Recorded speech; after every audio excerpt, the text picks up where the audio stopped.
Hi there. I didn't think you'd come. Why is that? You're so busy. Not for you.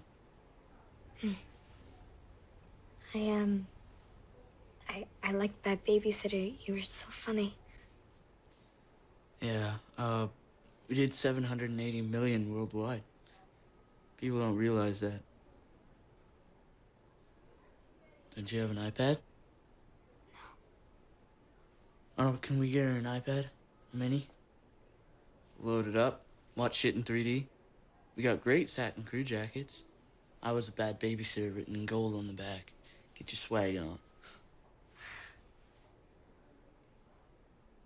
So, how'd you get AIDS, Cammy? I don't have AIDS. It's non-Hodgkin's lymphoma.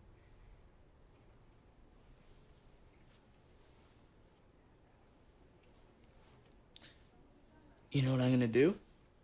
I'm gonna make a movie of your life, right? Ryan Gosling will play me, and I'll play you. Be my date at the Oscars?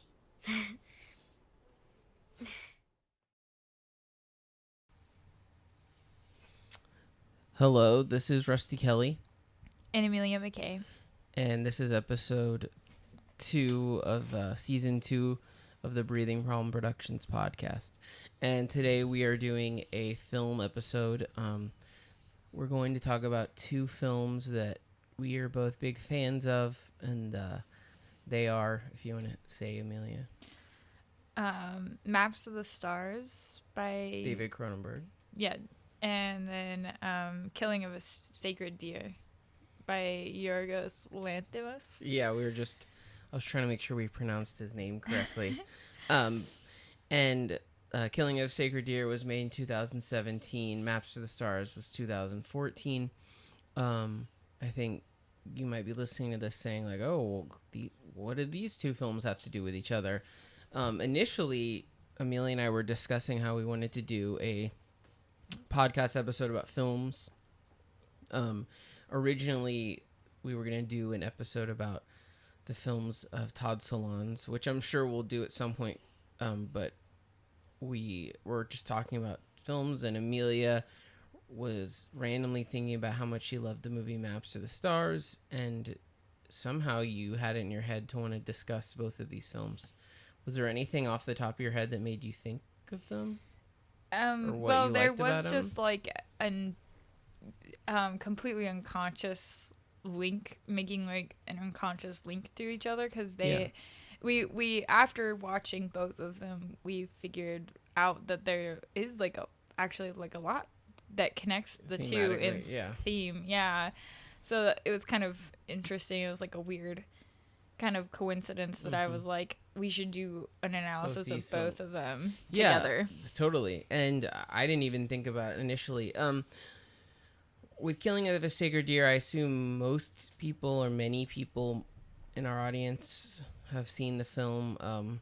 If not, they've seen other films by right. You know, Yorgos Lanthimos did Dogtooth. He did The Lobster, which is a pretty relatively big hit. And The Favorite, another kind of hit in terms of indie film, and The Favorite even more so in just kind of the normal, whatever you want to call it, like pop culture world of film. Killing of a Sacred Deer was made between The Favorite and The Lobster, and it's our favorite one out of all of them. I would say, yeah.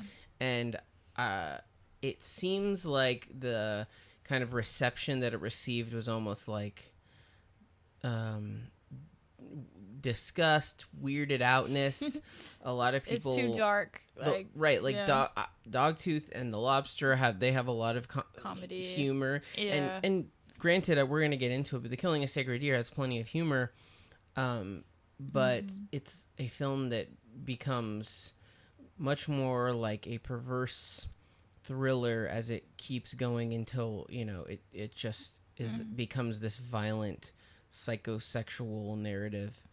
And I can only assume that most pop movie, hey, I just want to go see like an indie film, it's made A24, which A24 is like a meme now in the film world. Like that's the production company, distribution company, and it's like cringe to a lot of people. Like there's certain people whose identities are like tied to, I love A24 films, right? But there's number one, there's plenty of great films distributed or whatever by A24, but of course making your whole identity the basis of who you are, you know, based on like whether you're a Marvel head or an A24 head, you know, whatever, that's I think taking things too far. But neither here nor there.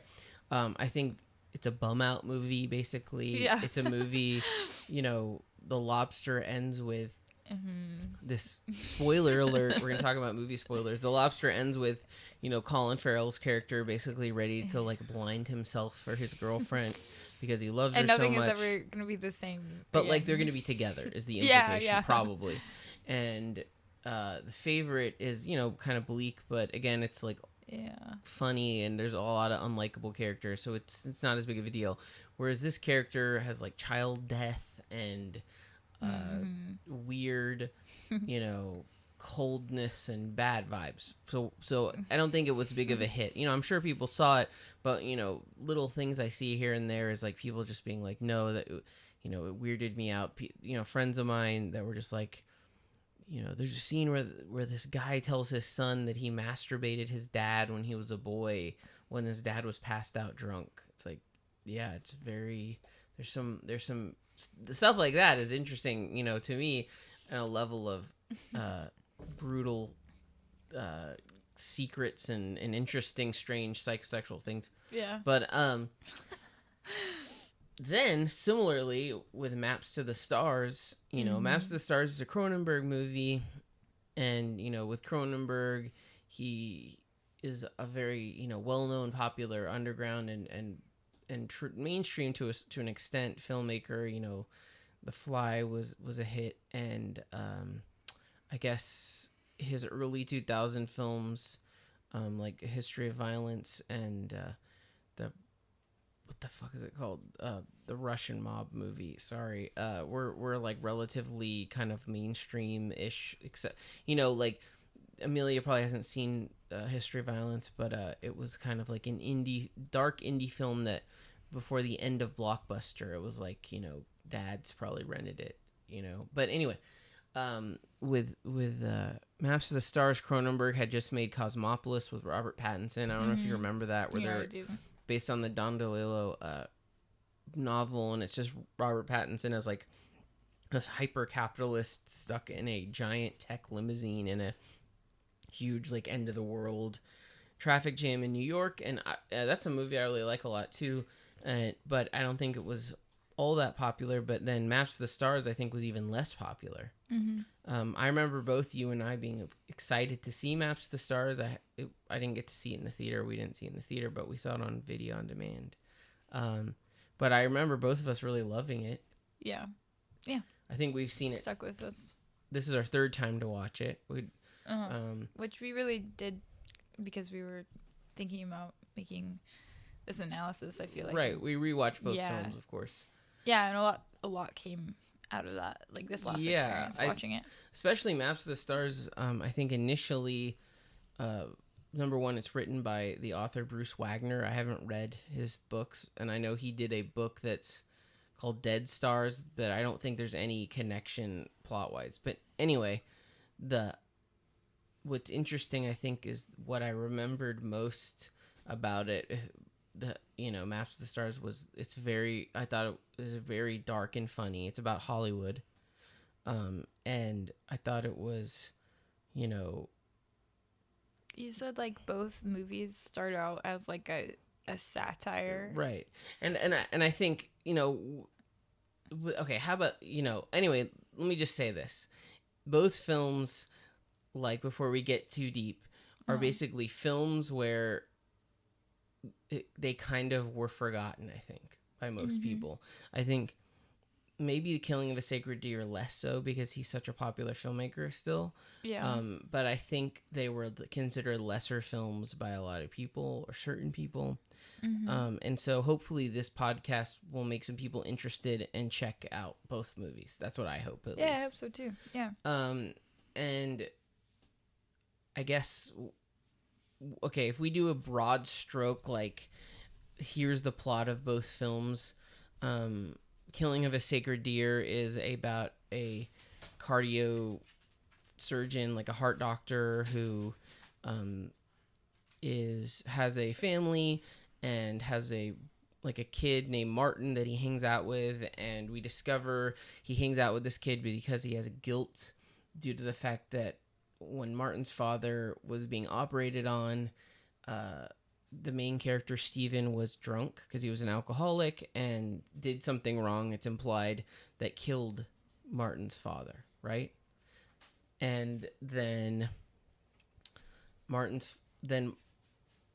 through the film, we meet Steven's wife, played by Nicole Kidman, his kids, and we kind of see his life. Then Steven's kid, one of them, the youngest, can't walk anymore, and Martin essentially tells him, hey, just so you know, I know what you did to my father, and there's a curse that's happening, for lack of a better term, where your kids and your wife are going to stop being able to walk, then they're going to stop being able to eat. Then they'll start bleeding out of their eyes as the third thing, and then they'll die. Right. They'll all die. Right, unless Steven chooses one of them to sacrifice to make it even. Right.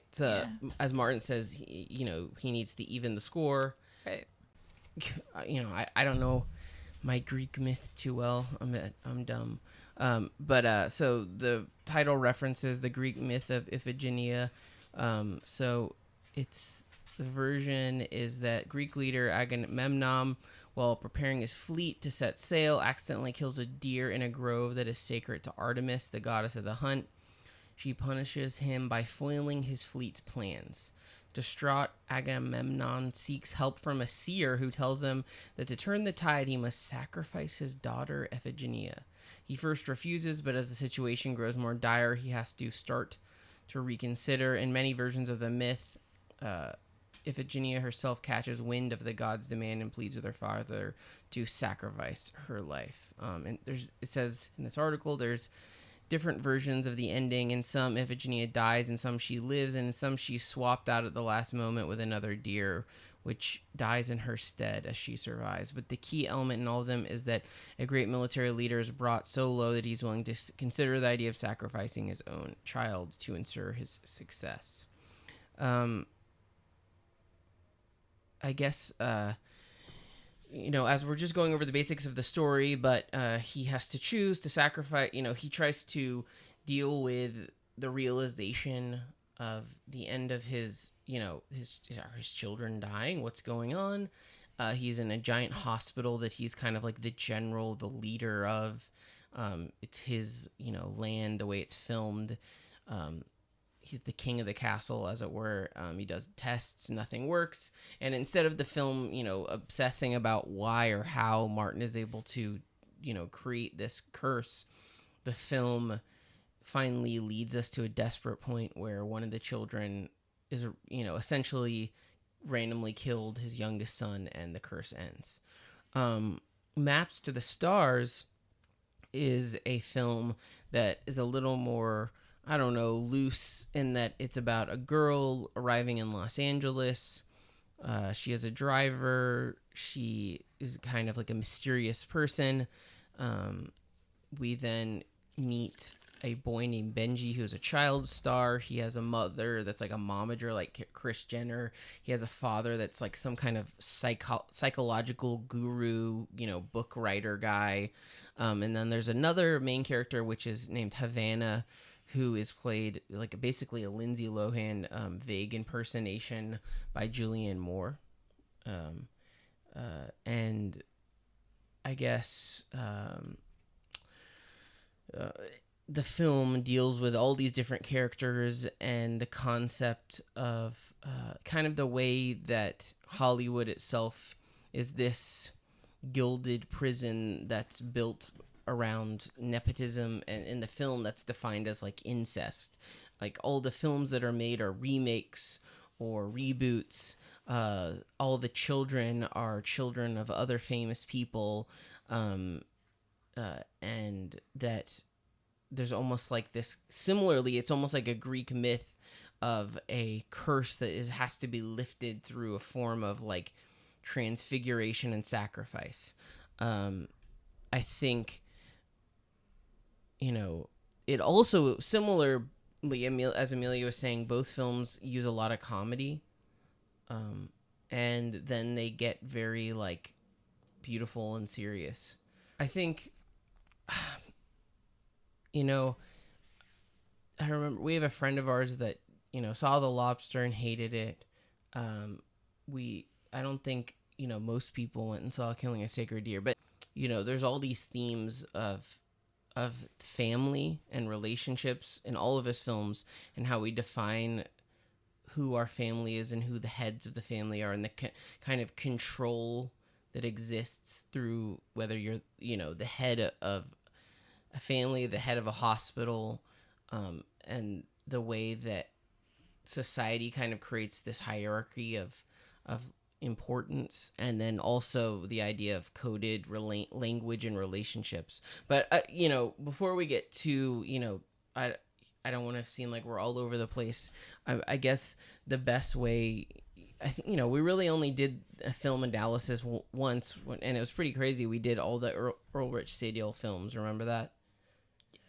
Obviously. Yeah. And so I guess to me the best way to talk about the films would be to slowly, or not slowly, but begin with talking about some scenes that we think are strong, because that lets us not just have to talk about this giant broad film, you know what I mean? I would start with, obviously, I don't know if you want to talk about this. The film begins with open heart surgery footage that's I would say it's clearly real. Yeah, I mean, yeah. Do you have any thoughts about this footage? Well, yeah, it's like, it makes me think of some kind of ritual, like sacrifice, that's very actually, like a lot of his movies. I made this like point to you like the other day in a parking lot when we were talking about in the parking lot of Matt's El Rancho, and I said that his movies feel like this kind of like human, like we as humans try to remove ourselves from being like a part of the animal kingdom, and we like our sexuality, like things that make us like a part of that, that the animal parts of ourselves are put into these kind of clinical places to either be like carved out or like controlled, analyzed, controlled, such as sex or like death and disease and like everything, in which that first scene is like just this kind of like symbol of what he's trying to like say, and this kind of like sacrifice. Well, there's like the control of nature through humans are able to kind of move beyond the old ways of an animal can't perform a surgery. I guess one. Yeah. Thank you for because I guess that is like kind of what I'm trying to say, is like just this kind of like well, it's almost like the main god like thing, right? Like Stephen is like a god that is able to, a general that is able to play this arbiter of life and death, right? He should be the one allowed to decide how someone lives or dies. And we see up close at the beginning of the film, the power that he holds, this like muscle, this kind of shimmering thing. I think also what's interesting is, if we go to The Lobster, which we don't have to go super into, but of course The Lobster and The Favorite use animal symbols.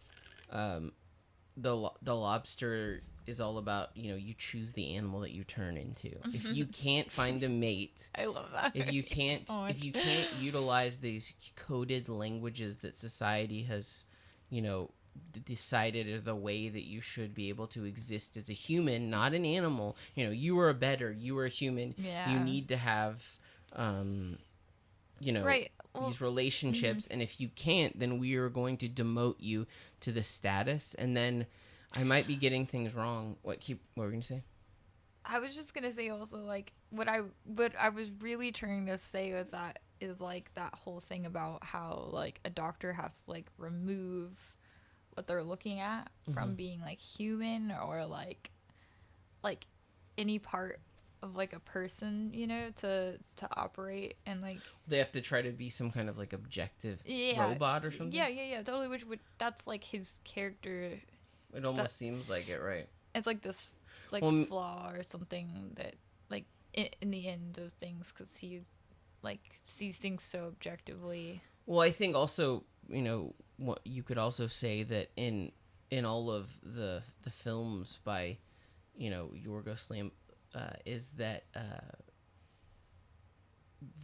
characters speak less with the favorite, I guess, but characters have a way of speaking that feels like robotic, or feels like almost like he's doing a parody of human nature, So there's the animal, and then one would say, well, humans have language, right?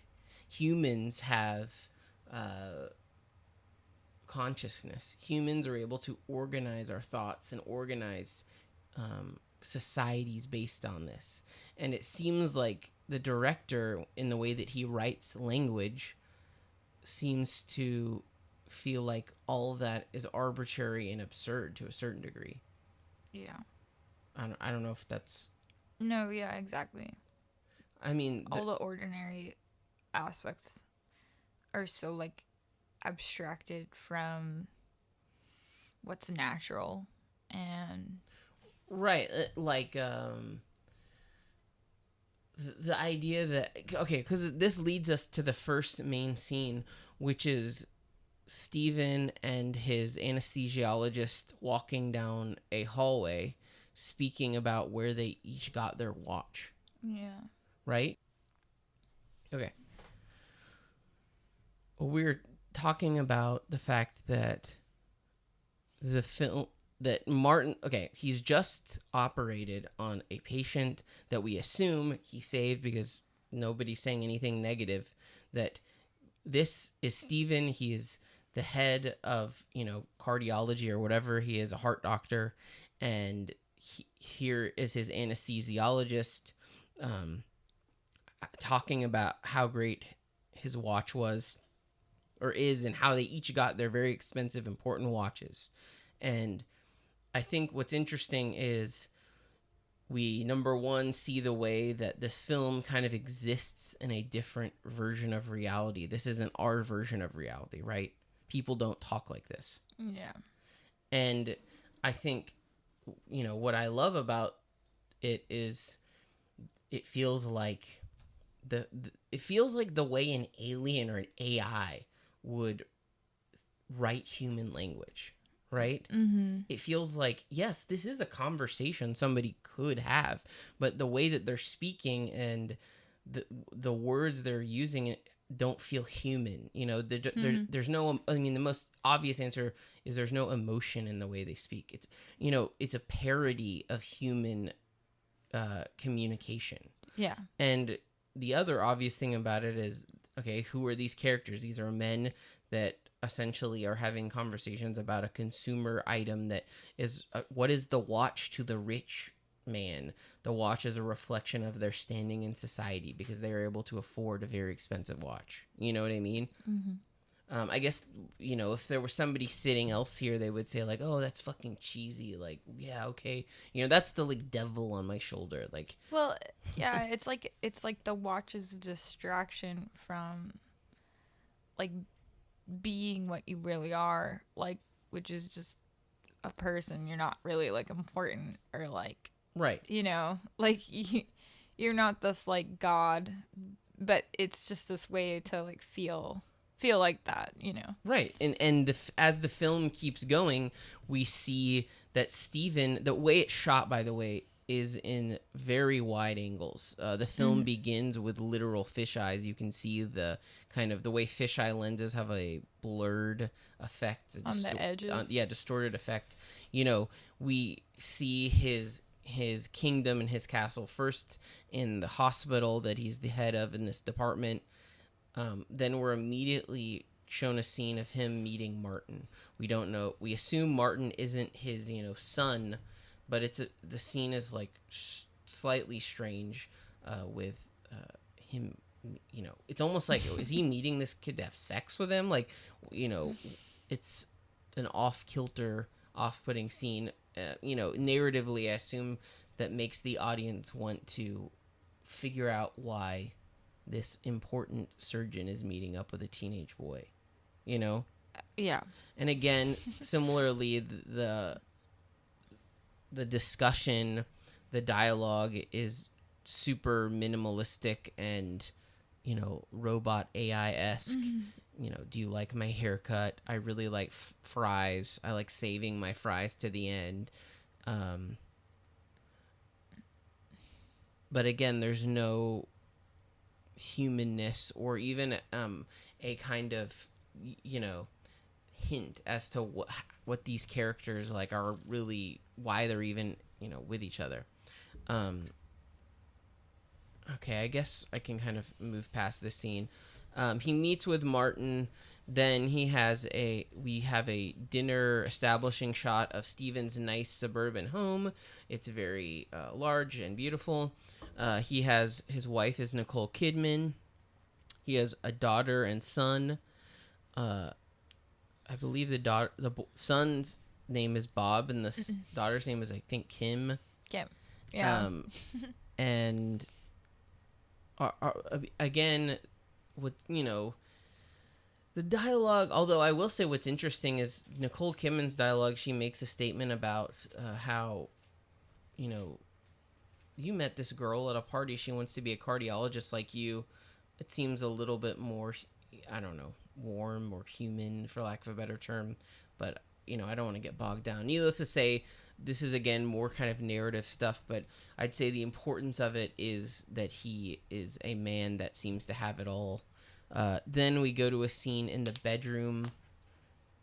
Amelia, I don't know if you want to describe what happens here. I don't know if you can remember this. Oh, yeah. So Nicole Kidman's character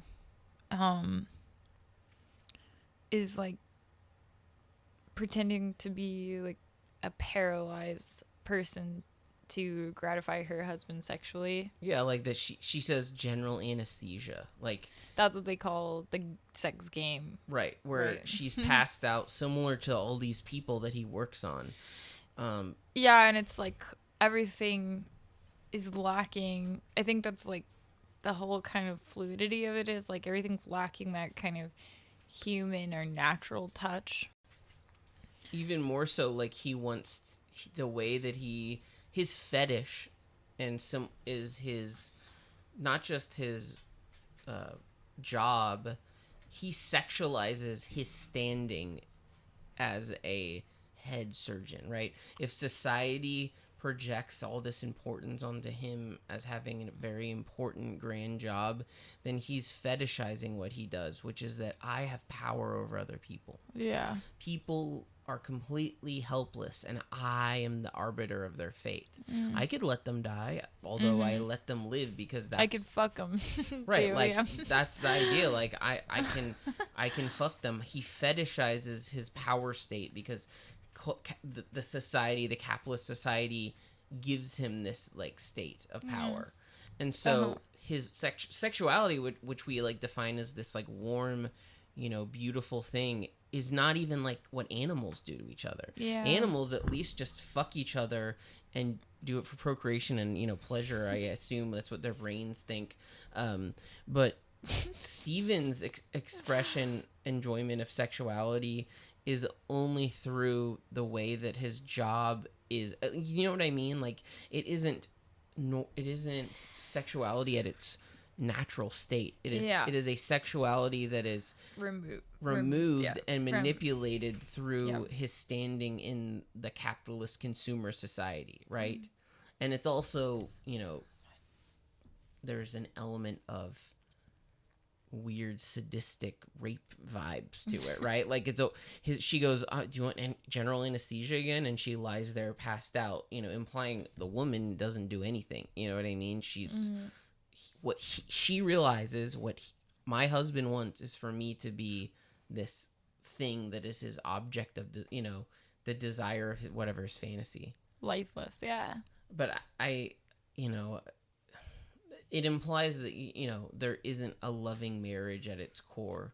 It's a marriage based around these values that society gives Stephen and his wife. You know what I mean? These are the things that are important, and this is why your husband is important to you. aka to the wife. I think even there isn't the sexual shit in the bedroom is even changed and, like you said, removed. I think that's a really important sign, we go back to the hospital, which, by the way, this was shot in a real hospital in Cincinnati, Ohio, which, is like an every town USA type place. The hospital isn't necessarily run down. It's, seems state of the art, but it's a little bit dated. I'd say it's a little like 2000s ish. It's not total state of the art. Which I think is important. So Martin shows up to the hospital and is showing the watch that, it's just talking about the watch that Stephen gave him.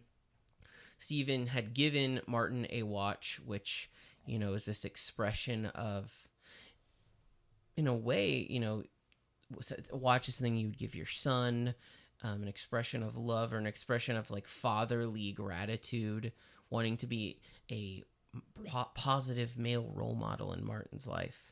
And Martin seems to really care and love this. Anyway, the next part is that the general anesthesiologist, friend / partner of Stephen, ends up walking on the conversation, and Stephen lies about who the boy is. Instead of saying, this is this boy whose father was a patient of ours that, I killed. It's very clear that it's really weird that he got him a watch. Why would? Well, that too. They were just talking about it. Who is this? And even if he was who he said he was, which was a friend of his daughter's, why would it be? Why would he have this relationship with him anyway? Right. That seems strange. And notice though, and this is another interesting narrative sign that Stephen lies about who the boy is. Martin doesn't say, "Why'd you lie about me?" So we know that Martin is aware that he has this game almost that's this playing and power. Yeah. Right. Right. Okay. But it is a secret that Stephen has done something to make it to where this kid has some kind of power enough to get something out of this relationship. Right. I mean, I almost feel like it's probably obvious that the anesthesiologist, because he was there when the dude died, probably knows who the kid is even. But that's neither here nor there. The next scene is some kind of big, benefit that Stephen is emceeing. He's talking at, he's, again, a very important man who talks at charity events and dinners. Yeah. His kids are, his daughter is practicing singing. The son is a spoiled little kid who doesn't even do chores. And the son really loves this long hair that he has that the father wants him to cut. Then we move on to this dinner that he's talking at. There's a really great establishing or shot that's super wide angle of this insane banquet hall, I guess, that he's speaking at. We get some basic information about how, Stephen was an alcoholic. Again, we go back to a clandestine meeting with Martin and Stephen. you know, they're essentially having basic bullshit kind of chit chat, more kind of parody of the way humans speak. Martin then comes to meet the family. There's like a pretty interesting scene where Martin and the daughter Kim start to speak to each other. Kim is supposed to be, I guess, 13 and just getting her period. Martin, I assume, is supposed to be like 16 or 17. She's clearly attracted to him, which is like, I think, an important element that we'll start to like see. Another element is that Martin is like, hey, can I smoke? In the kid's room. He is older, so, you know, it's kind of expected he'll have some teenage rebellion. So he opens a window up and smokes a cigarette while the youngest boy is shocked at the like rebellious nature of Martin, whereas Kim is like wanting to act like she's cool with it because she's just like him. Again, this whole thing feels like a comment on the way that we as human beings all have what? Yeah. What? Yeah. Go ahead. Well, just there's a kind of expression. There's the different expressions of growing up of kind of rebellion that's shared by everybody. Therefore, it's not even really rebellion, or the fact that, you know, young boys, you know, the boy Bob, who's like 8 years old, is like, can I see your arm hair? And, you know, again, there's a kind of like, instead of an animal fighting with like the other animal and like snarling, it's a boy asking about the hair of a father. So like, if Martin has this power, he can kind of like, he's like showing these kids that he can kind of do whatever he wants in a way, right? Because he's like smoking out of their bedroom window. Like, obviously, like, that's completely not normal. You're not supposed to do that. Yeah. You're supposed to go outside even if you could smoke. And so like, he is like this animal flaunting his power. The kids are like the boy is like, you know, in awe and attracted to it in the way that he's a boy. He's like, show me your armpit hair. Like, this kind of need to emulate power. And then the girl is doing it in this almost like, you know, she's sexually attracted to him. Right. So it's kind of like this biological thing. And like it reflects onto Nicole Kidman's like attraction to the doctor. Like, she married him because he's powerful. Well, it's probably not PC to say, but maybe there's a comment on this biological part of being a female and being attracted to like the protector. I think the director archetype. Tries to do with, like, we are like animals, like, you know, we're a slave to these like biological things, right. And then we put this kind of sheen, or we dress ourselves up with conversation and language. For sure. And that's so amazing because it's like, again, we see the, like, Bob says, like I said before, Bob says, can I look at your armpit hair? And says, my dad has, you know, much more armpit hair. He has more power. Right. So there's this biological fight, but it's dressed up with conversation that is then dressed down by the way the writer is writing it. Because he's one, you know, if it was a film where the language was to be normal, maybe Bob would be like, you know, my dad will kick you out if he sees you smoking, right? That would be like, in air quotes, the normal dialogue, right? And what is Bob really doing? He's expressing the fact that his father is the king of this household, and Martin is flaunting it. Yeah.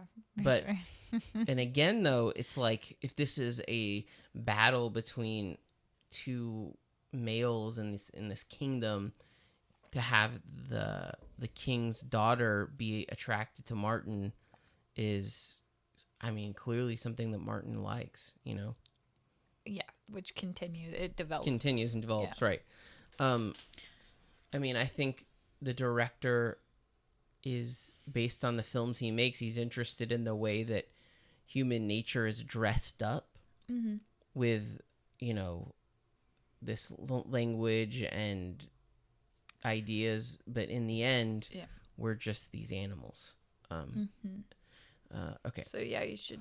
So they talk about that. They go on a walk, and then Martin and Kim go on a walk, and there's a kind of like this, I don't know, I would call it like a, not wholesome, but like this beautiful this scene. This is very like just watching the trailer and everything to this like this scene was put in there because it's obviously like such a standout and kind of is what like is so pop describe culture-y. Describe what she's doing.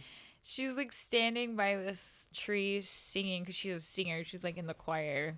She's impressing Martin, which before we see her practicing her like vocal training to her dad, and her dad is like, very nice, like you've like improved quite a bit. And so she's impressing Martin with her by singing Burn by Ellie Goulding or something, by the way. Yeah, how does it go? Can you sing it? Well, the song is, you guys can look it up, but she's singing it a cappella the way like a little kid or a person would do, where they're like singing off key to a friend, let it burn, burn, burn. You could, whatever it is. But I think what's interesting with the shot is she's singing this song, which is, again, it's like you could read it as another like wink comment parody of, well, initially you could maybe make fun of it, but actually I would say it's like an expression of like pure, when you're a teenager, what it is to like, have a crush on a kid, a girl or boy or whatever, and the kind of pure expression of like attraction and hormones through the lens of like youth, because there's this kind of like Terrence Malick shot of like sun creeping through a beautiful tree, and she's leaning on a tree, and like, tree represents like fertility and life. And maybe it's also like another just statement about like this kind of, well, she looks like a peacock. She's peacocking. Right. Okay. Right. She's like, because her father had just given her this praise for her singing. She's then using that as her plume to impress this Mate. Like, it's very animal like. And he's watching her, and she's behind this giant tree, and the arms of the tree kind of, it looks like she's having this like power over him, which is again just hormones and chemicals and biological functions. Right. But I think also, it's amazing to see that the hypnotism, the way that it works, whatever spirit, whatever you want to call it. It's a moment that I really love in the film, because it feels very pure, for lack of a better word. Not because of like the fact that it's a girl or boy, but just the expression of a pop song that's a cheesy, goofy pop song, but the way it's sung a cappella feels very human and very just real, Yeah. So next there's some stuff with Martin talking to the family about how much he's impressed with their beautiful, big house, and they ask where he lives, and he says, oh, I live in a not so nice neighborhood in a not so nice house. Again, he's giving this kind of he's bowing to them, saying, you are better. You're every part of what you own, what you represent, culturally in society is above me, whether, Martin maybe is tricking them or whatever, but he's doing what you're supposed to do in that kind of social situation. Cool. Yeah. So like going back to that song, like the part with the song, I just made this connection with like how, like you were talking about how there's kind of like this, like, it's this innocent moment, this portrayal of like young these love. Kids, like, young love sitting under this tree, and she's like singing this song. The song is like a pop song. It's this kind of like it's like saying like, we're the stars of the human race, and we're gonna let, like, we have the fire, we have the power, and we're gonna let like we're gonna let it burn, like we're gonna just like be these powerful godlike entities in their kingdom. And like there's this kind of like she's singing it to Martin.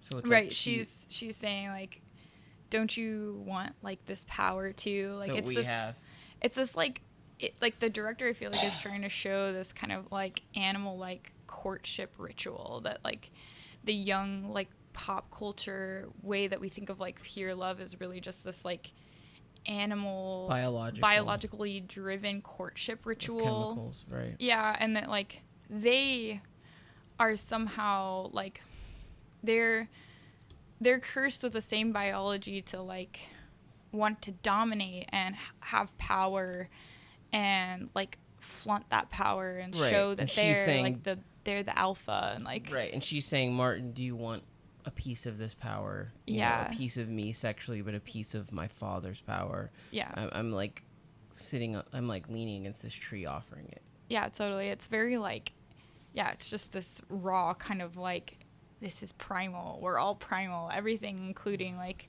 the most complex. Almost like a tribe, though, too, in some old sense. Like a dowry, like be part of my father's, you know, if you marry me, you gain access to this. Yeah, totally. Okay, hell yeah.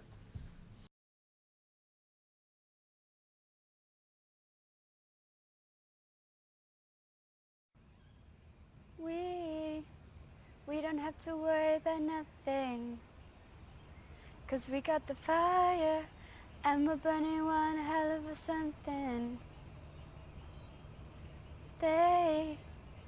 They're gonna see us from outer space, light it up, like we're the stars of the human race. When the lights started out, they don't know what they heard. Strike the match, play it loud, giving love to the world. We'll be raising our hands, shining up to the sky. Okay, so the next I'd say important scene is what? Martin had invited Stephen to come over to his house to meet his mother, I guess. Mm-hmm. The widow of his father, who he killed. So, right. Martin is clearly like, Stephen is clearly like, kind of like he feels obligated to do these social things, because of guilt. Like he clearly doesn't like want to actually do this, but he does to pay respect to the dead, because he feels like that's what he feels guilty. He owes them. Right. And so Martin is like clearly trying to like trick him into like hooking up with his own mother. Right. This widow. He wants him to hook up with this mother. Yeah. So at first, like, the attempt is to replace his father with Stephen. Mm-hmm. And, like, there's a scene. Martin goes to bed, like, in the middle of, like, this movie and leaves them alone. Like, clearly, like, he wants them to have, like, their own private time. Mm-hmm. And this actress, Alicia Silverstone from Clueless. Yeah, from Clueless. She's the mom. Mm-hmm. And so she's like she's talking about her hair, how she dyed her hair. The last time he had seen her hair was brown and right. ugly when her husband died. And doesn't it look better now? Right, and it's beautiful. I lost weight. Didn't you notice that? And right, like, these like things that are supposed to be important that society deems better. A thinner person, a blonder person. Yeah. And so she's very like clearly like hitting on him. Mm-hmm. And she's talking about his hands, which are his interesting hands. Because what are his hands? Like the hands, these gifts from God to perform surgery or whatever, that have power over our over mortality. Mm-hmm. And then she's worshiping them. She's choosing to comment on them. She grabs his hand and starts sucking on it, like kissing and sucking on his fingers.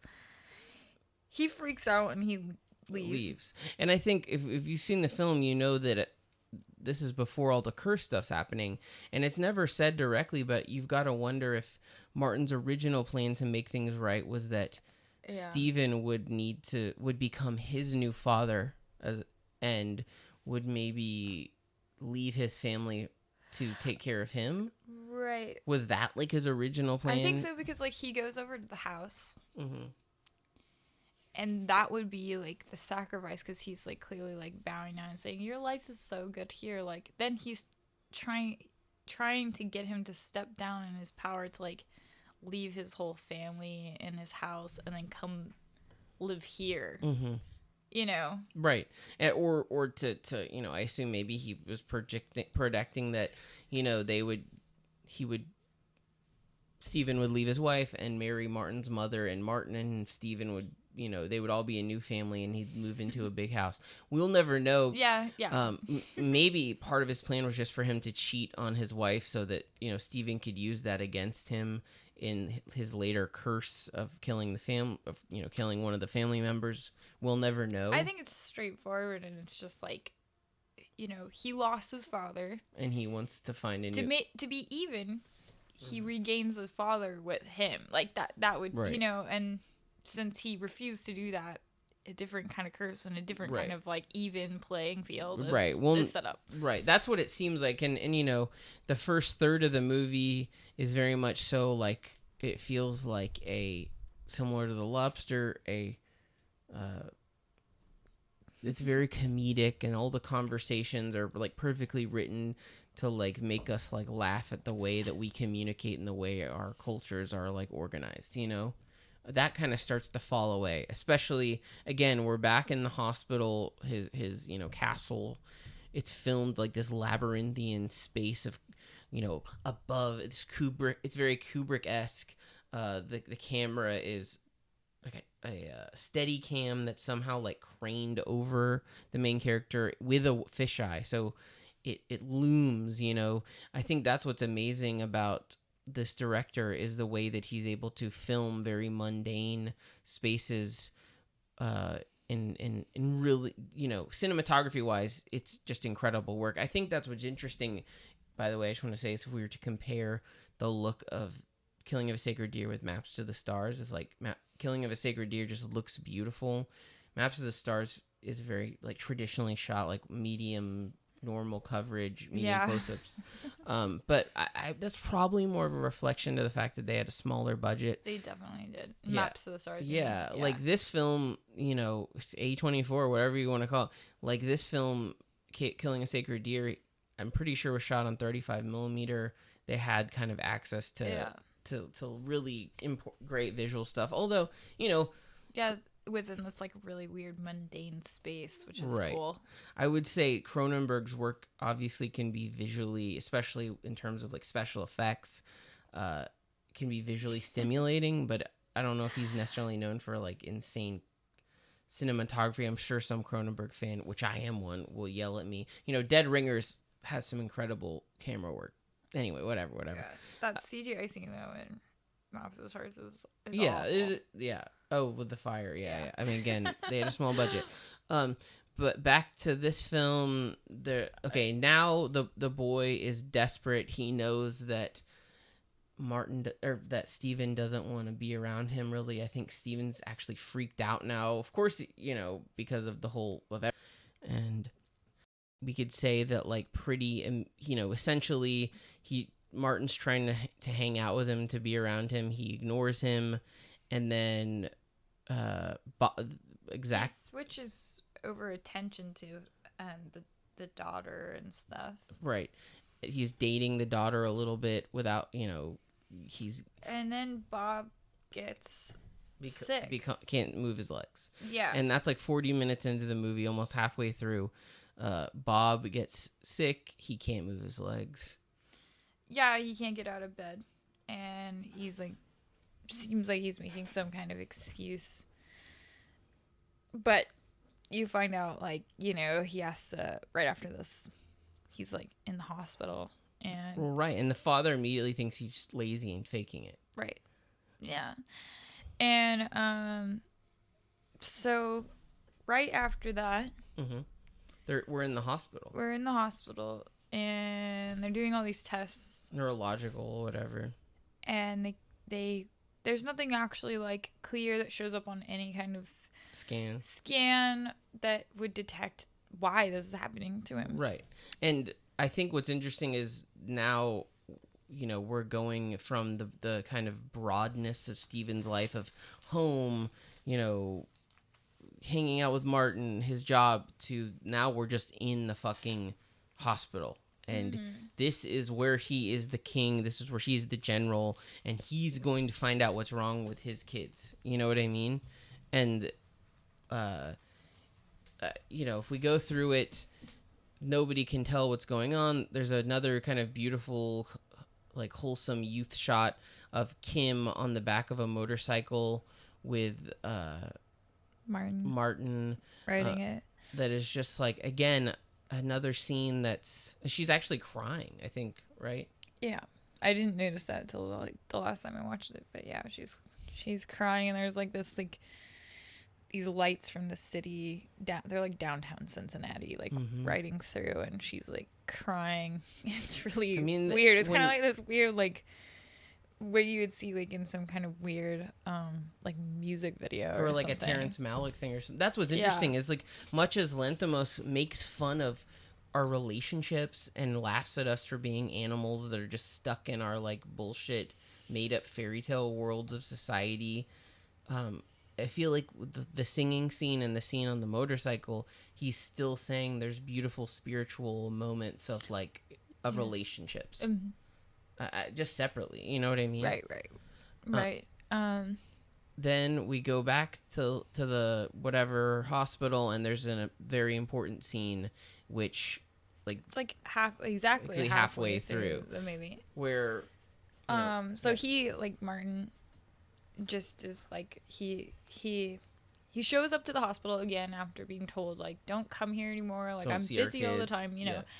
He like Steven has basically he's gone past like the guilt thing, and now he's just like annoyed, and he doesn't want to like anything to do with him anymore. But and Kim's mom like I think forbid her to see him too. Yeah, because he's like, you know, weird or whatever, for lack of a better word. I think she knows something's going on because she knows like, you know, this kid has sexual power or just over the whole family, some kind of transference. That's what she knows, because she knows that Steven had killed. Or I think she doesn't know for sure yet, but... No, she suspected it, She though. suspects it, yeah. Based on the way he's lying. Right, he's lying. And so, Martin shows up again to see Bob in the hospital. And he basically times it out knowing that Steven's going to show up and find him there. Mm-hmm. And then Martin says that this, like, is important. I know I don't want to, like, take up your time, but, like... Can we meet in the cafeteria in like 5 minutes? And they're kind of like face to face. Yeah, they're face to face in this like. This is where everything gets closed into like the space of like where the camera work is like all up close to them, like one-on-one shots. Yeah. And so he tells him like to even the death of my father, you have to choose one of your children, one of your family members to sacrifice to save the rest. Because what's going to happen to them is they're all going to fall ill in the same way that Bob is, where the first sign is that they get paralysis. The second sign is that they refuse to eat. And then the third one is that they start bleeding out of their eyes. And by that point, it'll be too late, because then they'll all die. Right. And so he has to kill one to save the rest. So I think immediately Steven doubts and is disgusted by this story, but the fact is that pretty soon after Kim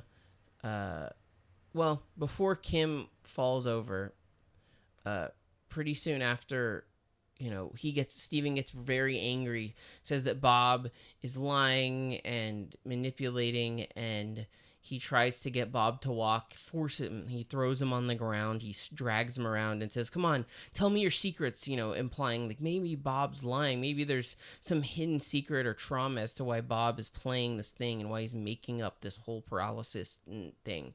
And he says, you know, one time when I was a boy, I was learning how to masturbate, and my father was very drunk and passed out, and I masturbated my father. And then that's the last we hear of that story. Okay. Well, he's trying... like to compare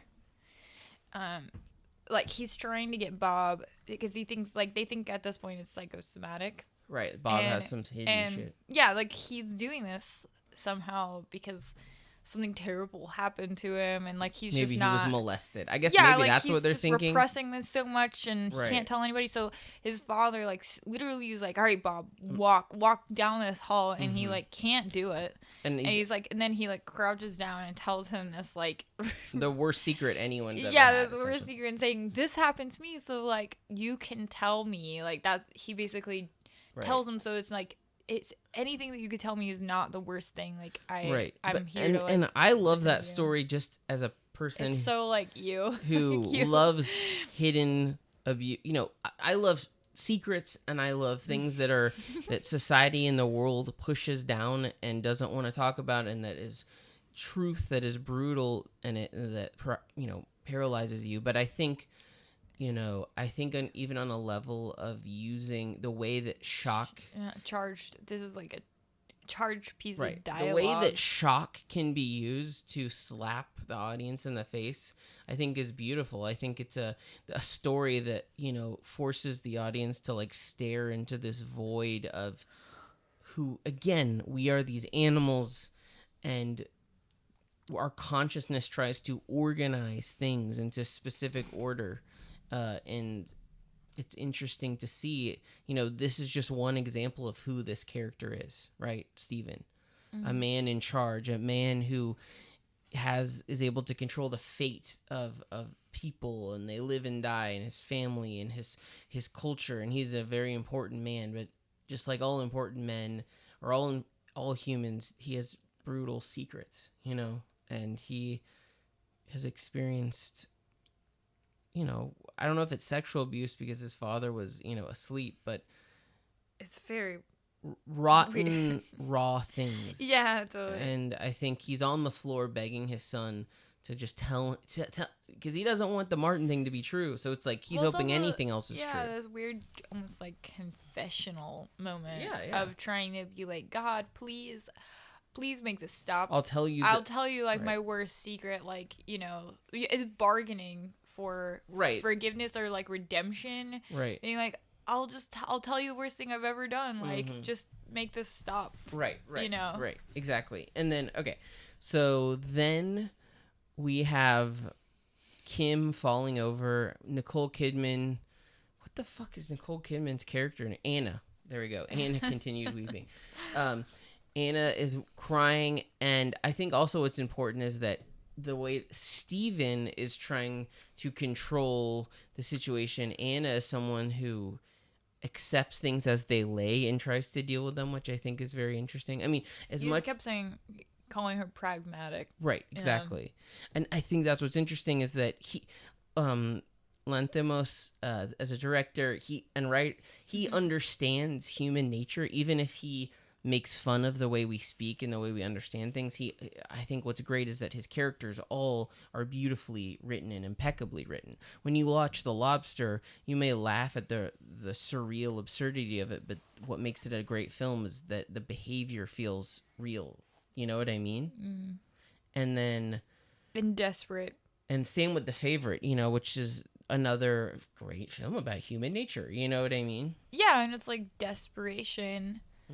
in the face of like and survival. No control, right? Like which the aspect of being human, that whole thing is like what we're kind of circling around is like what makes us human is the need to control nature through survival and beyond survival, right?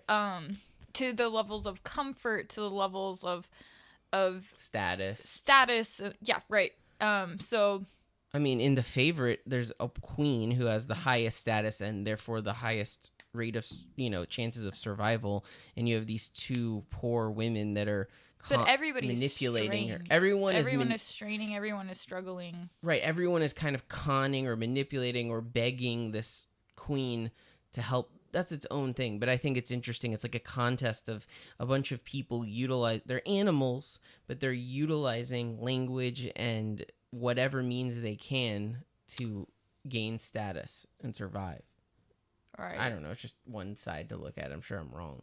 Well, no, and I guess like more of what I was saying is like this kind of like like this need to control like all things, which makes us human, but we can't. So we are ultimately these animals, and like we can't control what happens. So like even in the favorite, it's like the queen tries to control like all aspects of these relationships, which have just these kind of primal, more primal motivations that she like, that, you know, even like real love, like the most natural forms of things, like her relationship with the Emma Stone or Rachel Weisz or whatever. The original favorite, Rachel Weisz, yeah, like that was like they were actually like lovers, in love with each other, but then she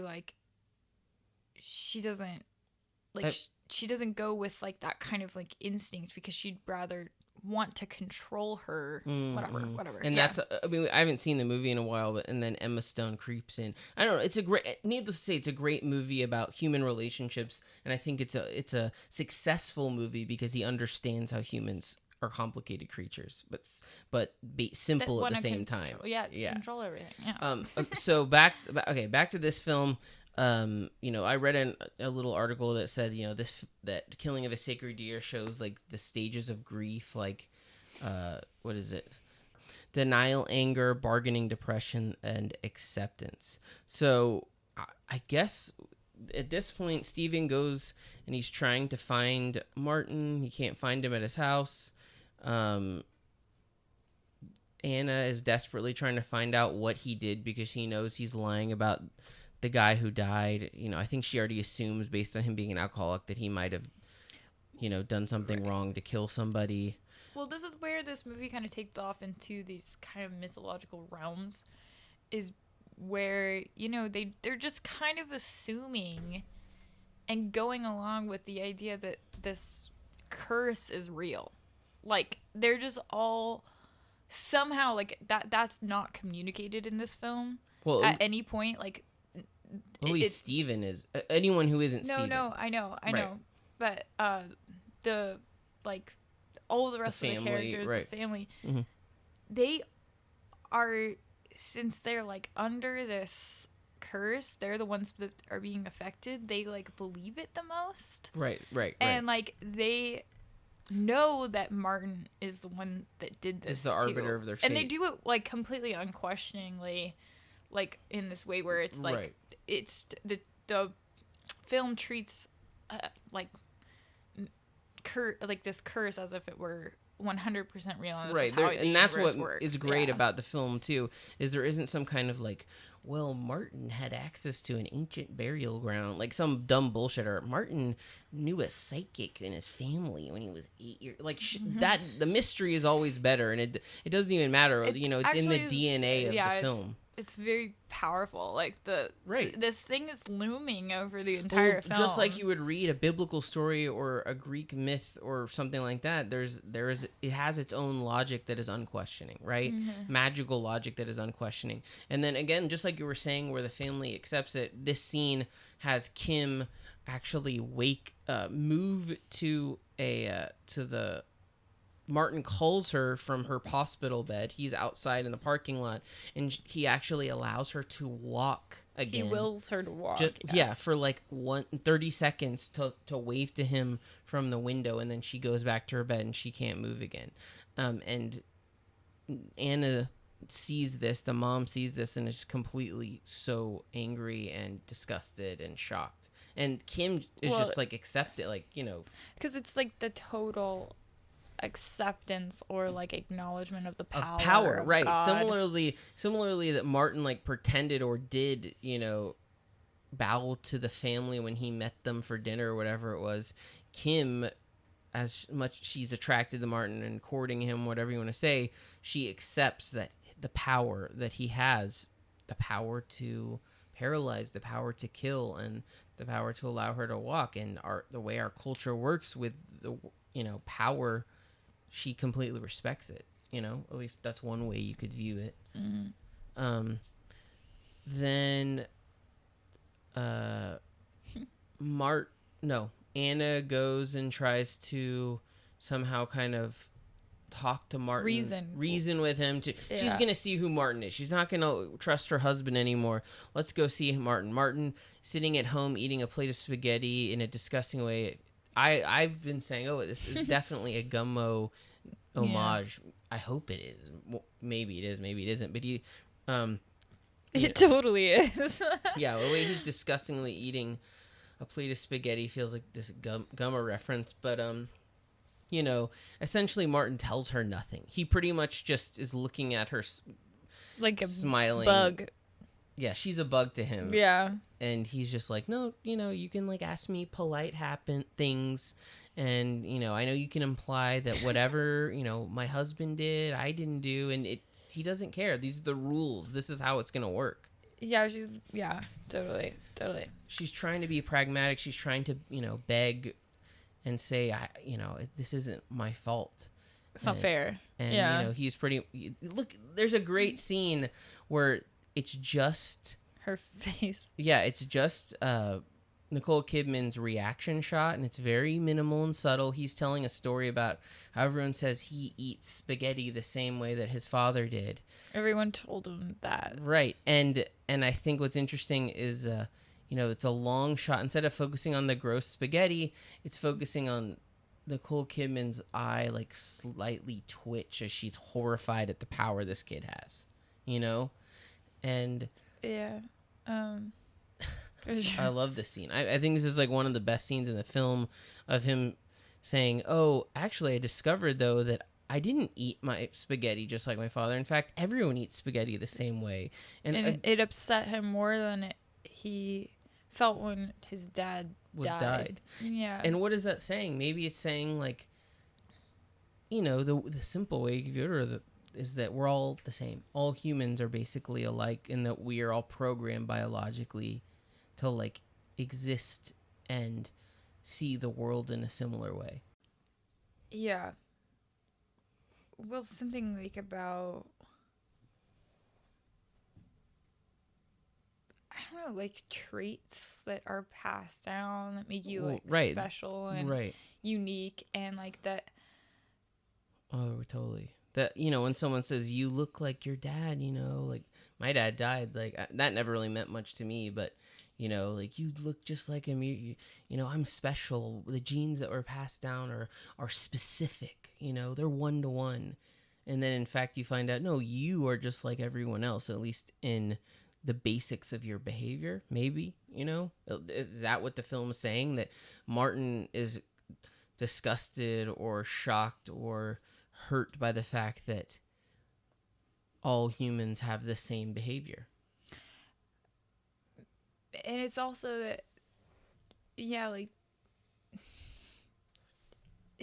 that we all have like the same fate in a way too. Yes, death. I mean, maybe it's we also all talking have about the same death. fallibilities. Yes, I guess, and like, and obsessions with the same bullshit, in terms of. And I think he's kind of communicating how it makes complete sense why this is happening to them, or that he's willing this to happen, because it like we're all meant to have like an even like playing field, this kind of like law of like, well, this will happen to you too, no matter how much power you feel that you have. Mm-hmm. Like everyone is infallible, and like you can't beat like the ultimate like will of nature or something. Yes, perfect. Dude, that's great. Yes, totally. And it just shows the chops that this actor has, this kid. That he's really 1-to-1 with Nicole Kidman and Colin Farrell. He's just doing such a great job. Just wanted to say that in terms of, this kid deserved an Oscar, as for as much bullshit as the Oscars represent. So then we basically have the hospital saying we can't do anything. You need to just take your kids home because there's nothing wrong with them medically.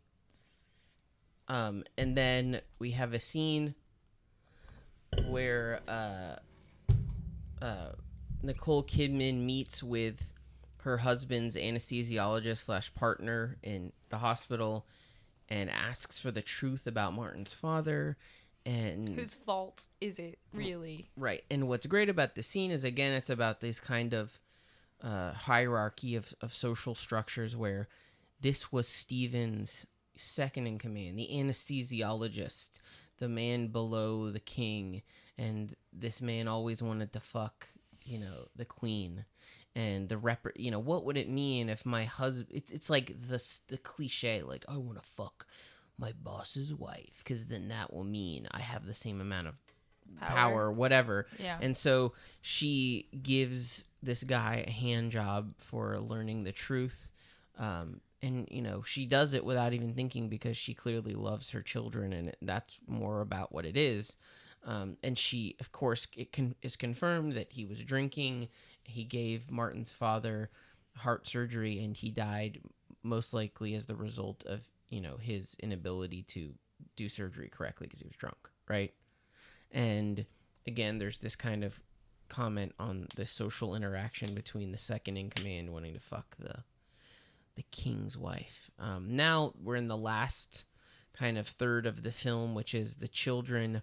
Well, we didn't really talk about how Stephen, being a doctor, has this complete breakdown, basically, right? Realizing that he's helpless. He's helpless. He can't, him and all his knowledge and his whole staff cannot reverse this curse. They can't even figure out what's. They don't even see that there's a problem. Right. Yeah, I mean, it's completely mysterious, and so he had been really, really pushing everyone to do all these tests. He gives there's a scene where he gives his son a spinal tap, and it's really awful and painful. Yeah, and he's just being extremely willful. He's trying to do everything. Yeah. And it's and then they eventually go home, and his kids are now under his care at the house. Right, and his wife, who I believe was a doctor in the past too. I think she said that she was, but she retired and does a nurse. And is she she's that. An administrator now. Yeah. But again, it's a similar story of the wife gives up her position. She's clearly just as smart as him, but she, for his need to be a man in charge, she lowers herself and is a homemaker / administrator. She will never be equal to him.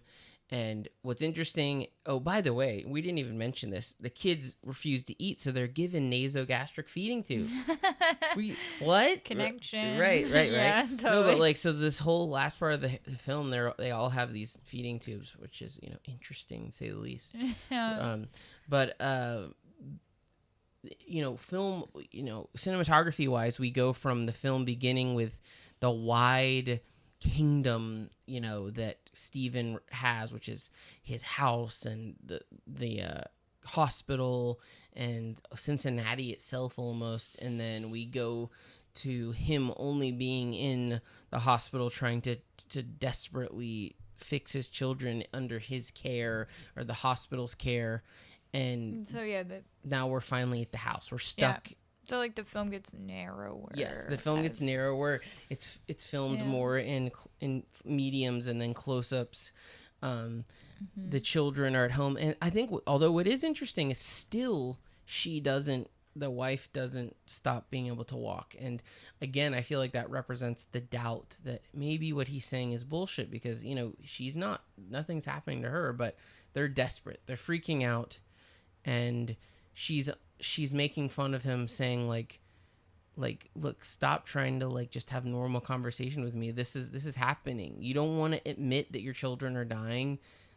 There's nothing that's going to change. You don't want to admit that there is a higher power of nature, and that Martin is in control. Yeah, you have lost. You're below Martin. Right. You are not the king of, the master of your own. You're just like everyone else. Right. You're just a human, you just eat like Martin would just say. Like yes, else. You're just like everyone else. You are not the master of your own domain, as Seinfeld would say.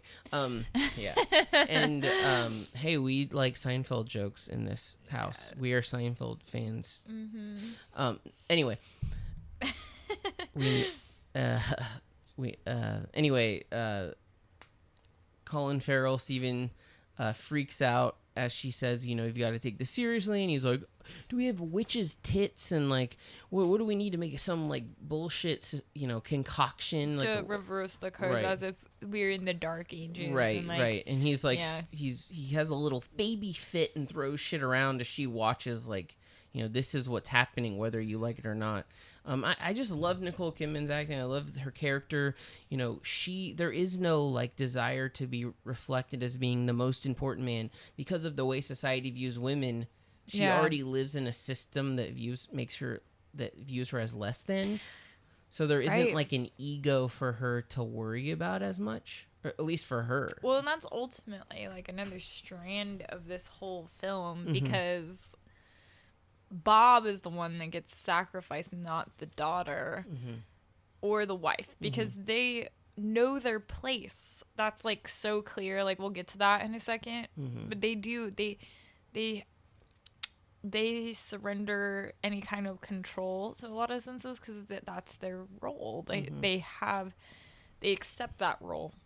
Right. Bob basically would have had to compete in this kind of animal-like way to become like strong and capable and powerful, just like these other two kind of like competing animal-like god figures, or and he has like no chance really because he's already lost. He's already right or whatever.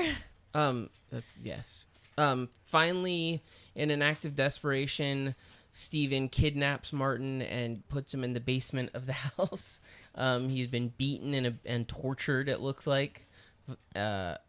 He shows his wife, and the way that she reacts is very pragmatic. She goes immediately to the car and begins washing bloodstains out of the car, right? It's like, how do I protect my family? She's not worried about, anything except her children dying and maybe going to jail. So she does this. Then, Steven starts freaking out and torturing, Martin more. These are the closest, most narrow parts of this movie. Yeah. Then what happens here? So he bites him like really hard. Martin bites Steven on the arm really hard, and it makes him bleed. And then he says like, shall I stroke it for you? Oh, well, that would hurt anyway. Here, I know how to make it better. And then he bites a chunk of flesh out of his own arm. Right. Ugh. And so he says right afterwards, see, it's a metaphor. Don't you get it? It's a metaphor, which, a pound of flesh, right? A pound of, an eye for an eye. Right. That's how he goes, do you understand? It's metaphorical. I love it. It's a beautiful little line. My example, it's a metaphor, is what he says. For lack of a better term, also, this scene is a Joker moment. It's a Tyler Durden moment, and there can be a kind of cliche to that, but I think they're beautiful Joker moments. Yeah, they're great. And I love the scene of the next scene is Nicole Kidman washing blood out of the car with the dog lies in the summer heat, like it's just a normal summer day. You know what I mean? Yeah. So basically, Steven's at his ultimate breaking point. Yeah. Where he is threatening Martin to make this stop with violence and the threat of death. Mm-hmm. So he's holding, he has a gun. We finally see that Steven has a gun, and he's pointing the gun at Martin, and really convincing him that this is what he's gonna do. He's gonna end his life. Yeah, and there's these amazing close-ups of everything, whether it be, this is one of my favorite shots, which is a scene of Martin and there's a rifle barrel pointed to his head, but you don't see Steven or even the rest of the gun. And it's just this beautiful scene of him over his head behind in a white background, and he's breathing heavily. You can watch him and you can feel the adrenaline that must be rushing through. He's afraid. He is afraid of dying. Like, Steven isn't just the little kid from the Twilight Zone that can make people's head explode. You know what I mean? Like, Steven... Oh, you mean I'm sorry. Martin isn't just the little kid from the Twilight Zone that can make, your head explode. Martin, although there is this magic that exists, he is afraid of dying, and it's just this beautiful scene of him slowly taking little mini breaths. It's, again, an amazing performance, and I love the shot so much with just this fucking gun barrel, and it's to the right of the frame. So Nicole Kidman ultimately, like Anna, convinces Steven not to kill him, to do it, because she says also, like, we'll all die. And however she gets him to stop.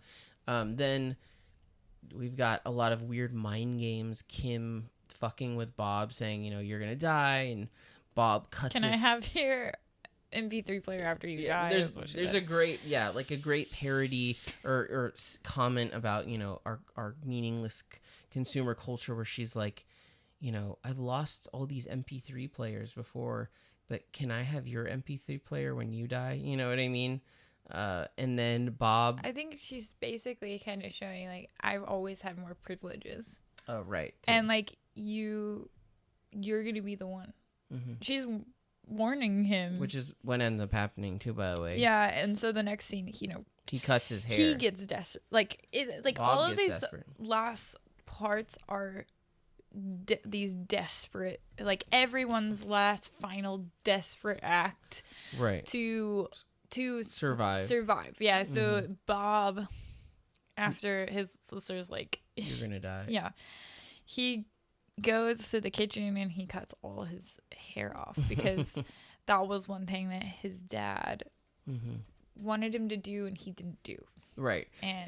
And so he keep in mind that's hard, because he had to like crawl, cut his hair off, and then crawl and see his dad in the kitchen, and and the kid says, I want to be a cardiologist just like you, Dad. Yeah, exactly. I want to be your heir. I think that was another thing, is like he wanted to be an ophthalmologist. Right. And it was like different. Yeah. And that, totally. and I'm not a rebel. I'm gonna be like you. I'm prostrating myself to you, Father. I am your prince. I am your heir. Your heir, yeah. And even though we know you've lost your power, and Martin is the true king, you are the arbiter of the what is gonna be handed down. Yeah. And then Steven goes and interviews. This is a weird comedy part where he goes and interviews the kid's principal at their school to see which is the better child, which is, it's, you could say it's a goofy moment. I love it. It's a weird, surreal moment. Yeah. He's like, which one is better? The principal's like, I couldn't say. Then you have Nicole Kidman, tending to Martin's wounds. Yes. And kissing his feet. Yeah. And this is really like, you start feeling like this, he really feels like a god at this point. Like when she does that. Right. In front of the kids, she shows him, this is who you're going to kill. Look at these children. And yeah, please don't kill us. Like, it's still these desperate moments. And then he's literally like, you can take them away now, Yeah. And then, there's another final scene where, Kim, okay, so there's two things happening. Kim gets out of bed and begs Martin to kind of spare her, and like, we could go make away together. Walk. Yeah, like, exactly. I'll leave do you want me? Like, Martin had shown some favoritism to Kim. He was attracted to her, I think. He allowed her to walk again. Right. Like, after that time. Right. So I think she's like, you could do it again. We could leave. I'll let you go. But I think Martin just does, he knows this is what must happen. Okay, so after she's rejected by Martin, she goes back. The mother goes in the bedroom with her husband and attempts to have sex. And what happens? Well, Steven doesn't like... At this point, I think he's just so fucked up from everything that he he has to choose which family member at this point is that's the decision that they've made. Mm-hmm. And Anna lays there and basically like splays herself for him, and then he just is like, he doesn't react. So she comes like right up next to his face in their bed and says like, they're like laying together, and she's like, no matter how harsh this may sound, we should kill a child because we can always have another child. Right. Like you and I are not too old. Right. To have another kid. Right. So we basically implying, don't kill me. Like, I can produce more children. heirs. Right. And like, it won't be the end of the world. And it's, again, her pragmatism. I mean, obviously she's trying to save herself. Like, she knows, okay, sexually he doesn't care, but come on, let's think about this logically. You can have another kid, you can't have another wife. You know what I mean? Right. Not like me. And then we have the scene of the daughter climbing down to beg Martin. And one of my all-time favorite scenes in this film is after the daughter's been saved and her wounds are being treated, she's begging her father to favor her. And she says, like, I think you have every right. What does she say? I think she says something like, you know, you gave me life, so like it makes sense that you could just take it away. You have that power. You are like this god or whatever. Yeah. You gave me life, and only you have the right to take it away. That makes perfect sense. That's what she says. And she's like, oh, look at that. You are my lords and masters whose life's like, I will obey your wishes. You know? Yeah. See, she knows her place. She's not trying to bargain, actually. Like, she's begging like a pauper on the ground. Right, exactly. She's saying to you, like, she's essentially like a beggar who has lost everything and can do nothing but say, you are my godfather. Like, I don't judge you for it. I love you for it. It is okay. I think, you know, really she's trying to get him to choose to kill Bob. So she's saying, like, I don't think what you're doing is bad. It makes perfect sense. You gave us life and you can take us down. Well, it's interesting how it works, because, like, Bob was the first one to try to, he was the one that, so yeah, these are the, whatever the things of acceptance of death or whatever. So she's the acceptance, right? Right. Bob was the bargaining. Right. He was bargaining. Their own versions of grief. It's right. Yeah. It's like they're all on their different levels of it. Right. But the bargaining, like, you can't really bargain with it. You're not gonna like win. You know, ultimately you're gonna like lose with that. And because she was the one that accepted it, she gets, you know, like, the timeline makes sense. Like, the wife says, like, all right, let's choose a child. Let's accept it and kill them. Right. And then the daughter says, like, I accept you as, like, like, this is, like, as totally. The God, and then Bob is the one that's left, you know? Then finally, you know, Bob's eyes start to bleed. And again, the mother still hasn't lost her legs feeling, which is still strange. And the film basically ends with him putting pillowcases over their heads, and they're all tied up with duct tape. And their mouths are covered with duct tape. Bob's eyes are bleeding. They all get put in chairs or on the sofa in the living room in a little circle, and the pillowcase. Oh, it's back to this kind of wide shots. A little, it's a little more wide. Like, you're right. It's total wide. Yeah. And again, like I said this before, and I'm sure other people have acknowledged it. Like, the pillowcase stuff feels like a clear homage to Funny Games, the Michael Hanke film. And he goes around in a circle with the gun, with the rifle. Yeah, implying randomly he's gonna pick who dies. But he puts like his little hat over his face. Right. And somehow, though, I always felt he chose to kill Bob. I don't know what it is, but I don't think it was random. Like, well, okay.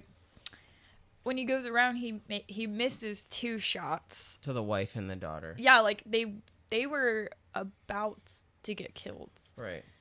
But it just so happened to be Bob. Right. And then but it's also like I said, it was very clear that was he's the young Hone. He's the one he knows the least. And then there's a scene of, although you don't see Bob's face, he's actually, blood comes out of him. And I think in terms of like popularity or how people watch films, seeing like a child's body with fake blood coming out of it is it could bum some people out. It could alienate some viewers. It's not as fun as The Lobster by any means. Well, yeah. There's like this scene that we didn't mention, but it's like when Bob is bargaining with Stephen, his father, and he's like, "Hey, Dad," like it's like when his eyes are bleeding and he's like about to die.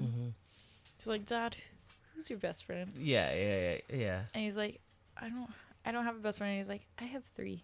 Yeah. 2 guys and a girl in my class. Oh, yeah. And it's like just this like beautiful little random puppy dog scene. moment where you feel like so bad for him. And again, there's a kind of wholesomeness, but also a kind of like, I don't know, parody of the way that like relationships and I don't know, our language. And anyway, the film finally ends with them in this diner we've seen before, and Bob is gone, and Martin watches over the family like the lord that he is. He is one. We said he was like a looming presence, and in their orbit. And finally they leave, but Kim stares at Martin, and this is the biological dance. Her genes are poised to want to like procreate with him because he is the winner of the game.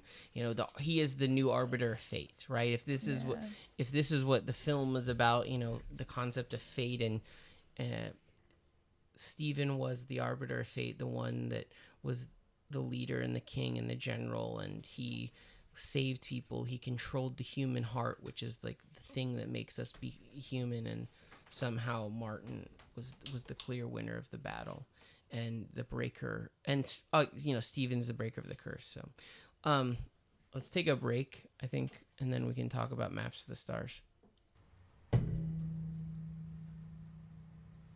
Okay, so we are back from our little break, and now we're talking about the second film, Maps to the Stars, directed by David Cronenberg in 2014.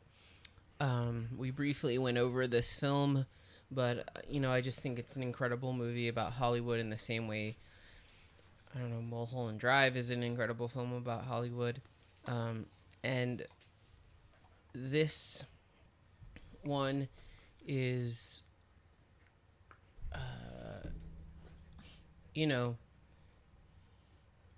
it starts. The thing about this movie is, I think in some ways it could have been like a much more successful TV show, in that there's a lot of characters that are introduced, and there's a lot of in-universe background information. Like, there's a character named Havana whose mother was like a big star in the 60s, the 50s and 60s, who died in the 70s. And we assume she's some kind of like timeless, Marilyn-esque figure, right? Like Marilyn died young, so she's forever young in the hearts of like all of Hollywood and pop culture. Yeah, she's untouchable, right, and uncorruptible in her reputation. And it's like, if this was a TV show, they would probably get into like who this character was with exposition, a little like I can imagine 20 minutes being devoted to this character and all the films she was in, because an average moviegoer, I feel like, watches it and might completely miss, why is there this weird young character talking to this woman, and who is her mother, the character of Havana, who's clearly supposed to be Lindsay Lohan, mixed with I don't know who, is trying to get the part of a remake. Her mother made a movie in the 60s, and they're remaking this film, and Havana wants to be in this film. Havana's mother was killed in a fire, and Havana's also claiming that her mother molested her as a girl. Again, anyway, the point I was just trying to make is that there's a lot of information to glean from dialogue, and it's easy to miss that information, But I think similarly to the last way we analyzed the last film, let's kind of go through it. The film begins with the main character, whose name is Agatha Weiss, coming into LA on the Greyhound. She is Mulholland Drive. yeah, right. Yeah, she comes in. You know, it's the cliche, right? Mm-hmm. Do you want to talk about this first scene? Yeah. So I guess she's already had these plans. All we know is that she has these plans, kind of, that are very the kind of reason why somebody simple would want to go to LA to see these sights. She rents this limo.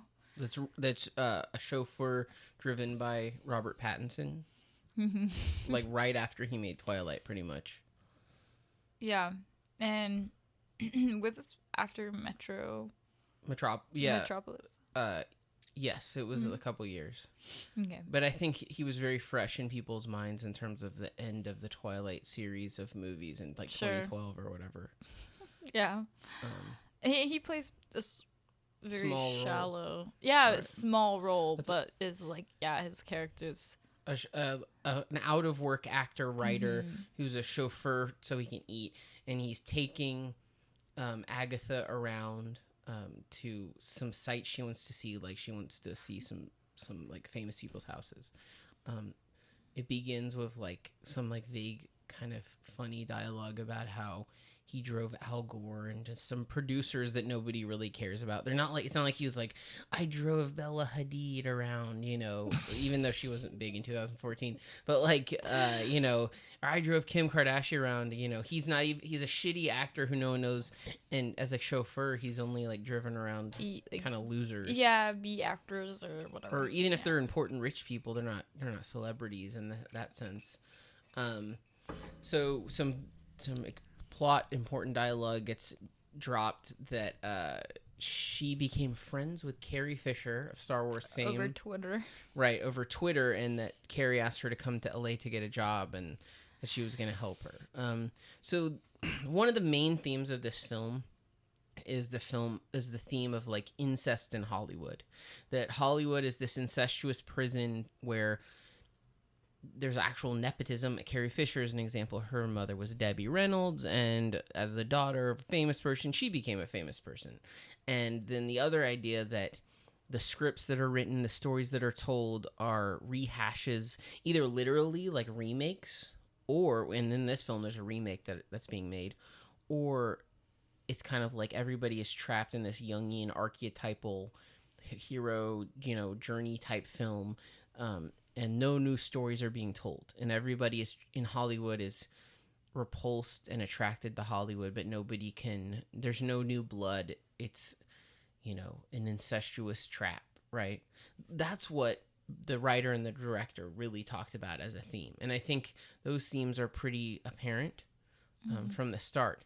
I think there's a lot of just straight up funny dialogue about people bragging about knowing famous people.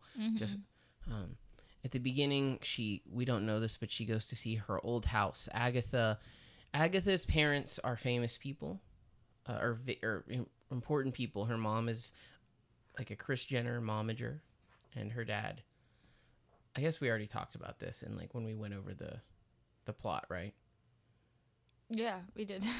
But needless to say, she this movie is incredibly weirdly complex, and to some people might be totally boring. But yeah, I think so. She goes to this place where it says, "Did you know Benji Weiss, the child actor, used to live in this home?" What she's not telling people is that she is the sister of Benji, and that many years ago, when she was a girl, she burned down their childhood home while giving Benji sleeping pills, almost killing him. She left with burns, and her family disowned her because she went to a mental hospital. She also has schizophrenia. So she was somewhere in Florida before this. She said she's from Jupiter, Florida. That she basically was She's been there for like the last 7 years or something, right? Right. She's been in a mental hospital, and now she's come back to L.A. without telling her family or anything. So she's just there. She met Carrie Fisher on Twitter, and so this is what she's here to do. Right. So we know she said that she's the original Bad Babysitter. Right. And similar to the other thing we mentioned, Bad Babysitter is an in-universe like movie, which is basically Benji, the boy character, Agatha's little brother, starred in a hit comedy movie called Bad Babysitter, which was like a teen sex comedy. So does she mean that she's the one that it was based off of? No, she's just saying wink wink. I was the original Bad Babysitter, because I used to babysit Benji. She was a sister, but it's not literal. But, okay. But the point is that Benji, her brother, is in a big hit movie series. The next scene is one of Amelia and I's all-time favorite scenes, at least for me, in a comedy or satire, whatever you want to call it. Benji meets a dying girl in a hospital. A 12-year-old dying girl sits. Benji enters. Do you want to describe it? So, this, he's clearly, this kind of weird mini Backstreet Boy type looking Justin Bieber kid. With, weird... He looks like... He has, weird classic... They, did a retro version of his hair that looks like maybe Justin Timberlake or something. Yes, that's what it looks like. It really does look like that. With his weird crew jacket. Right, leather jacket, yeah. Yeah, so he comes to this children's hospital to meet his fan, a fan of his who's dying. And he comes into the room and he's like, do you have an iPad? He asks her if she has an iPad, and she says no. So he looks at his assistant and is like, get her an iPad. And then... I mean, it's very weird that the way the line delivery is, I loved your film Bad Babysitter. And he's like, yeah, it made $780 million. As if this girl who's dying kind of cares. And all he can do is give her the numbers. Then he asks if she has an iPad. He says, can we get her an iPad, a mini? We'll load it up, watch shit in 3D. It's just such an absurd, weird set of lines. It's so real. And then he was like, I got a jacket when the film wrapped that said Bad Babysitter in gold. Get your swag on. Yeah, so he's just he's bragging, but he's right. Yeah, it's too weird. Somehow it's to this dying girl that probably just has a crush on him. Instead of talking about human shit, are you okay? What's wrong with you? What's your name? He can only reflect what he knows, which is how much money the film made, if she has an iPad or not, and what cool clothes. It's ridiculous. It's insane. Yeah, no, this is your favorite line. That comes next. Right. And then he says, So, how did you get AIDS, Cammy? She's like, I don't have AIDS. I have non-Hodgkin's lymphoma. And he's completely confused and, he looks back. He looks at his manager like, you're fucking dead. He doesn't have any real response. He just says, I'm going to make a movie about your life. That one. I love that. Ryan Gosling will play me and I'll play you, which is a beautiful line. If you miss it, he's saying he's gonna play a dying 12-year-old girl. What? I guess he's gonna go and drag for this theoretical film they're gonna make about her life. So then we're outside the hospital. He's confused about what non-Hodgkin's lymphoma is. And then... I mean, it either is or is. Right. So then he talks some shit to his manager, and he says this very weird thing. He says... He talks to his manager, and he says, Arnold Kubler-Ross has spoken. Great rabbi of death and dying, man of wisdom, Zen fucking archer. I've got a nickname for you, Museum of Tolerance, which, by the way, is like a brutal reference to the Holocaust. Museum of Tolerance is like where people talk about, where you see all the footage of Holocaust shit. So this is like his like Jewish manager, and it's like just saying like, I got a better name for you, Museum of Tolerance, like meaning like you're like some Jewish dude who's gonna fucking die. It's insane. It's like it's a line you can totally miss. The way he says it, like, great rabbi of death and dying, like it feels like a poem to me. You know what I mean? It's just the kind of poetic absurdity that I love. Yeah, like the kind of like through this like mean teen actors like yelling weird yelling at him, but it, like the words are like poetic and weirdly like over the top, like just like these smart insults, like it feels like written by a writer, but then at the same time it's like, you know, why would a 13-year-old who just didn't even know what non-Hodgkin's was say, I got a better name for you, Museum of Tolerance? Like, it's a twisted, you know, demonic Nazi line to say to somebody who's Jewish, but it's like said by a Justin Bieber lookalike. It's even weirder. And then they more directly, you know, he says like, why don't you show me your cunt? You know, he's like, I know you have one, Jew faggot. It's just a brutal, more directly like anti-Semitic, you know, homophobic line. But it shows this like strange absurdity of, yes, the film expositionally is trying to showcase that this kid has a giant ego, but it's this poetic absurdity, hate-filled his black poison. Heart. Yes, yeah, that I his love. Poison corrupted heart. This is like this 14-year-old kid. Yeah, and in Hollywood, right? It's completely already like corrupted by this like evil, twisted like ideology or something. Right? Yeah, exactly. Ideology is the best word. The ideology of Hollywood that, you know, that's nothing but the worst, most evil things you can say to another person. So then. See, I think what's interesting is, you know, some people could say, I'm like a person that's always like, what's the worst thing you could say about a movie I love? You could say, oh, it's just a satire of Hollywood, which there's nothing wrong with that. That's great. But I think the film becomes much more than that, in that the beginning, similar to Killing of a Sacred Deer, is a satire of like the way we talk and act as humans socially. Okay, so the next scene is an important establishing scene, which is the showing what's this Weiss's name? It's the father Weiss. His name is, the mother's name is Christina. Where is it? No. I don't know. His name's Stafford Weiss. Well, Stafford's like a kind of he's kind of like an amalgam of all new age Hollywood therapists, in that he's practicing some kind of faux catharsis meets Reiki meets like Freudian Jungian psychology. And basically it seems like he's practicing none of those and everything at once. You know what I mean? Which is like, we see this Lindsay Lohan-esque character Havana on the ground in her underwear. And like Stafford is basically saying like, talk about how your mom molested you and you're a motherfucker, I'm not gonna let you go.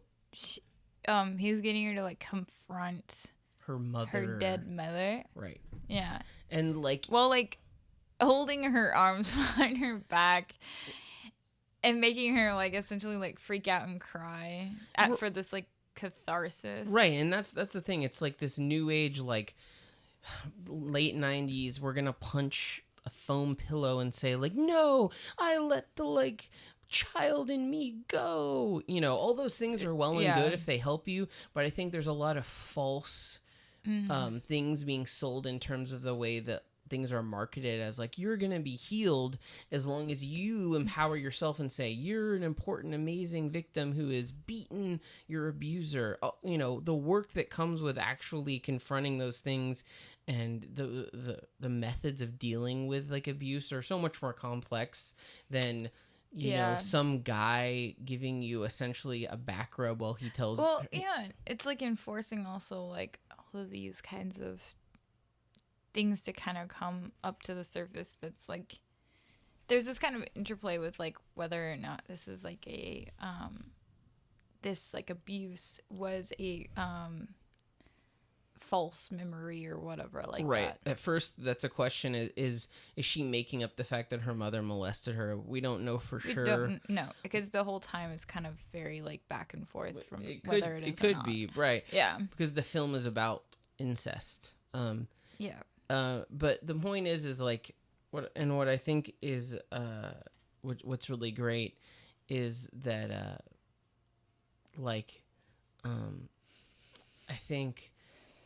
I love I don't know how many other films or TV show, whatever you call it, media showcases this really grotesque version of the new age quack therapist who tells you that you are, you know, going to like let out the magical innocent child of Jung and destroy the evil mother, and I'm gonna there's a lot of reinforcing also like capitalist like brand tropes of like you're the fighter, you deserve to be a millionaire, you deserve to be who you are, like I'm gonna make you feel about whoever you are, like whatever you've done, all I'm doing is reinforcing what you already believe about yourself, and I'm going to call you an amazing person. Not like therapy where there's some objective person that's listening and trying to, you know, all therapy can be fucked up, et cetera, but in the broad strokes of this person isn't a real therapist.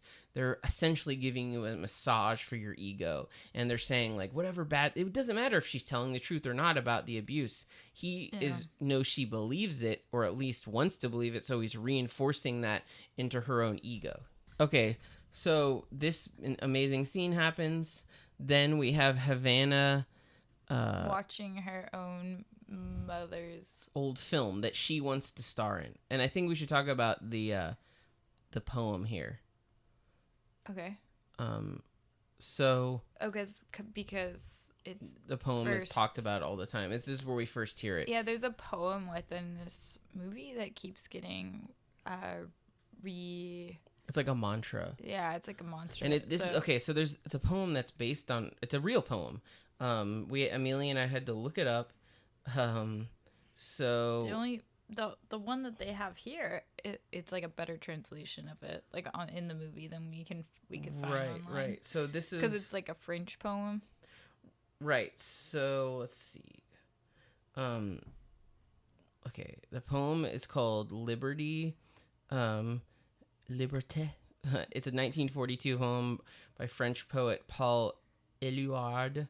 It's an ode to liberty written during the German occupation of France during World War II. And one of the characters, most of the characters seem to quote it. So the first time we hear it is specifically the mom in this movie. That's the first time we see it. The mother is in a film from the 60s. And and she says the poem in this love scene. Yeah. The poem, like the line that most of them say, because like it's actually like a long poem. It's a very long poem. But for the most part, they say, on the flesh that says yes, on all the foreheads of all my friends, on every hand held out, I write your name. Mm-hmm. And so like Julianne Moore's character Havana is like watching her own mother's movie, just like it's like her mother died young. She was like burned to death in a fire. Yeah, and she's like in this movie, she's classically like super pretty. If like I could compare her to anyone, it would probably be like what's her name from The Notebook, like like it specifically her in The Notebook. It's kind of like I feel like that the movie that her mother is supposed to be in is kind of like a reference to that. Rachel McAdams, like she kind of like looks like her. She's just like super pretty and like younger than Havana's character. So like she's watching this like the movie, the eternal like youth of her mother, and but also it's weird, by the way, is Havana's mother. We know that she burned to death and died, and in the film, I noticed before we hear the poem line, she says like, why did you start all those fires? So again, there's a whole thing with, because Agatha burned down the house that her parents were in while her little brother slept. Of course, nobody died. So there's all these characters that essentially do the same self-destructive things, and they're all products of incest. So we have connections with all these characters. So the next scene is Havana with her, I guess, manager. And the manager character is, I don't know what her name is as an actor, but her name's Jeannie. She's fucking hilarious. I don't know. I really like this character. And, essentially, Havana says she needs a new chore whore, aka an assistant, which is a pretty great name. Seems like something that Lindsay Lohan would literally call somebody, like my chore whore. Also, like, I love the way that Julianne Moore sits. It seems like very Lindsay Lohan-esque. They got her hair down really perfectly. Oh, and her tops, like her outfits, boob shirts with like a see-through like purple sheer tank top with a red bra underneath, and the bra like showing on the side. Like, yeah, totally. It is literally like Lindsay Lohan, and she must have studied her mannerisms. Yeah, her mannerisms. Julianne Moore's acting, and this is unbelievable. She's great. There's just this amazing. She desperately wants to act in this remake of this, film her mother starred in, and whatever there's plot stuff that she doesn't think that she's gonna get the role, but I think the point is she embodies this like weird actor trope perfectly. She's just pouty, and like acts like this child kind of. Everyone's taking care of her, and she's like, where's my like where's this like, please like give me everything. I need a chore whore. So she starts like having I guess like a mental breakdown in some way, where she literally like implying that she's seeing her dead mother. Right. She's seeing visions, yeah, of her dead mother alive, talking to her and saying literally the meanest things like of all time. And like in this scene, she's in the bathtub telling her, she's like, yeah, what is she saying? The worst pornographic cliche, this childhood rape fantasy, get a life. I don't know, which is just this great thing of like, oh no, you're just using it. You're pathetic that you want to play me, even though you hate me. You're desperate to be me. And then she says like the worst thing ever, which is like, you're never gonna get that role, and you don't even have the chops. I did it, and I was young and gorgeous. You with your shitty tits and that used up old hole, it stinks worse than me. And she like freaks out. She's like, no, she's like crying, grabbing her head. Fear, right? Well, this is truly like to me like accurate to somebody's own self, like dialogue in their head about like some washed up actress who wants to want to be like, I wish I was like young and pretty, because like the her mother is like this like eternally beauty, will never be tainted in this reputation, right? And she's rotting in this way, and women like in Hollywood, like just this kind of rotting sense of self-esteem, like, and it's like everyone in Hollywood, even these dead actresses, are mocking you, and and like you'll never ever be pure and famous and beautiful forever, and so you might as well just die. Right. Like, yeah, that's basically what I get out of that one. The next scene is like a vision and then by Benji. It's the girl that he saw that was dying of non-Hodgkin's, and she says the line too, the poem line.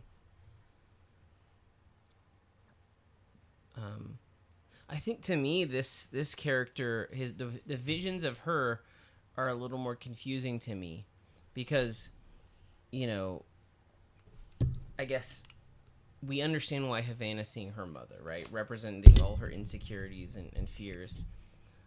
Right. Go ahead. And then why is Benji seeing the little dead girl? Well, first, I mean, I don't know exactly the answer, but I was going to say she's wearing a wedding dress, so. Right. Is that his sister? His sister wanted to have this marriage ceremony with him and then set the house on fire. Right, so that's something we learn, is that his sister Agatha, back in the day, had a wedding ceremony with him and her, saying they were consecrated to each other before she tried to kill him. Yeah, I think that she's coming to him, basically trying to get him to end it while everything is still pure. Mm-hmm. Because he eventually, like, they're these pure characters, him and his sister, even though they're like, he's an awful person, there's still some kind of air. Well, yeah, as the film goes on, for sure, he's a really victim bizarre. To a certain degree. Yeah. Their parents are brother and sister, so there's the we'll get Hollywood, to that point. Like, this movie is the Hollywood incest thing. Confusing. These children are stuck in this like cycle of incest, and you know, incest is like nepotism, and the idea of no new idea, no new blood, everything stuck in like a prison of just like stinking corruption. Right? Yeah. Mm-hmm. Again, we hear the poem of Agatha taking her schizophrenia this is the third medicine. Time we've heard it, yeah. Right. And the poem is called Liberty. So when they say, I write your name, they're saying, like, this is my freedom. My freedom is, maybe at first in her case, Agatha trying to reconnect with her family. Maybe. I don't know. I mean, I guess the whole plan from the beginning was, I don't know if the plan from the beginning was to kill the whole family. I think originally maybe she wanted to reconnect. I don't know.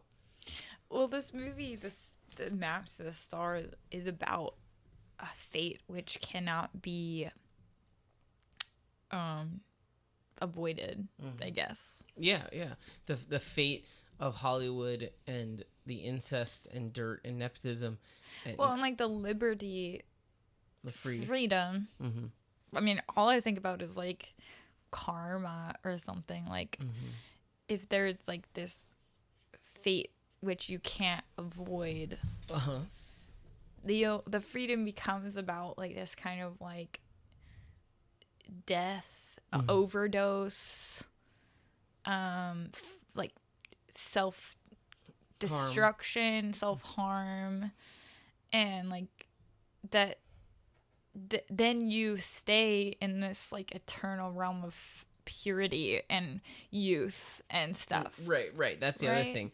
Like, there's a scene we'll see in the future where every girl character is called an old piece of shit who's menopausal, except for the one that died when she was young and who will be forever viewed as like an angel god. Which is totally how we view, actors. So the next step is more kind of like plot stuff, which is like a meeting with Benji and like Bad Babysitter 2.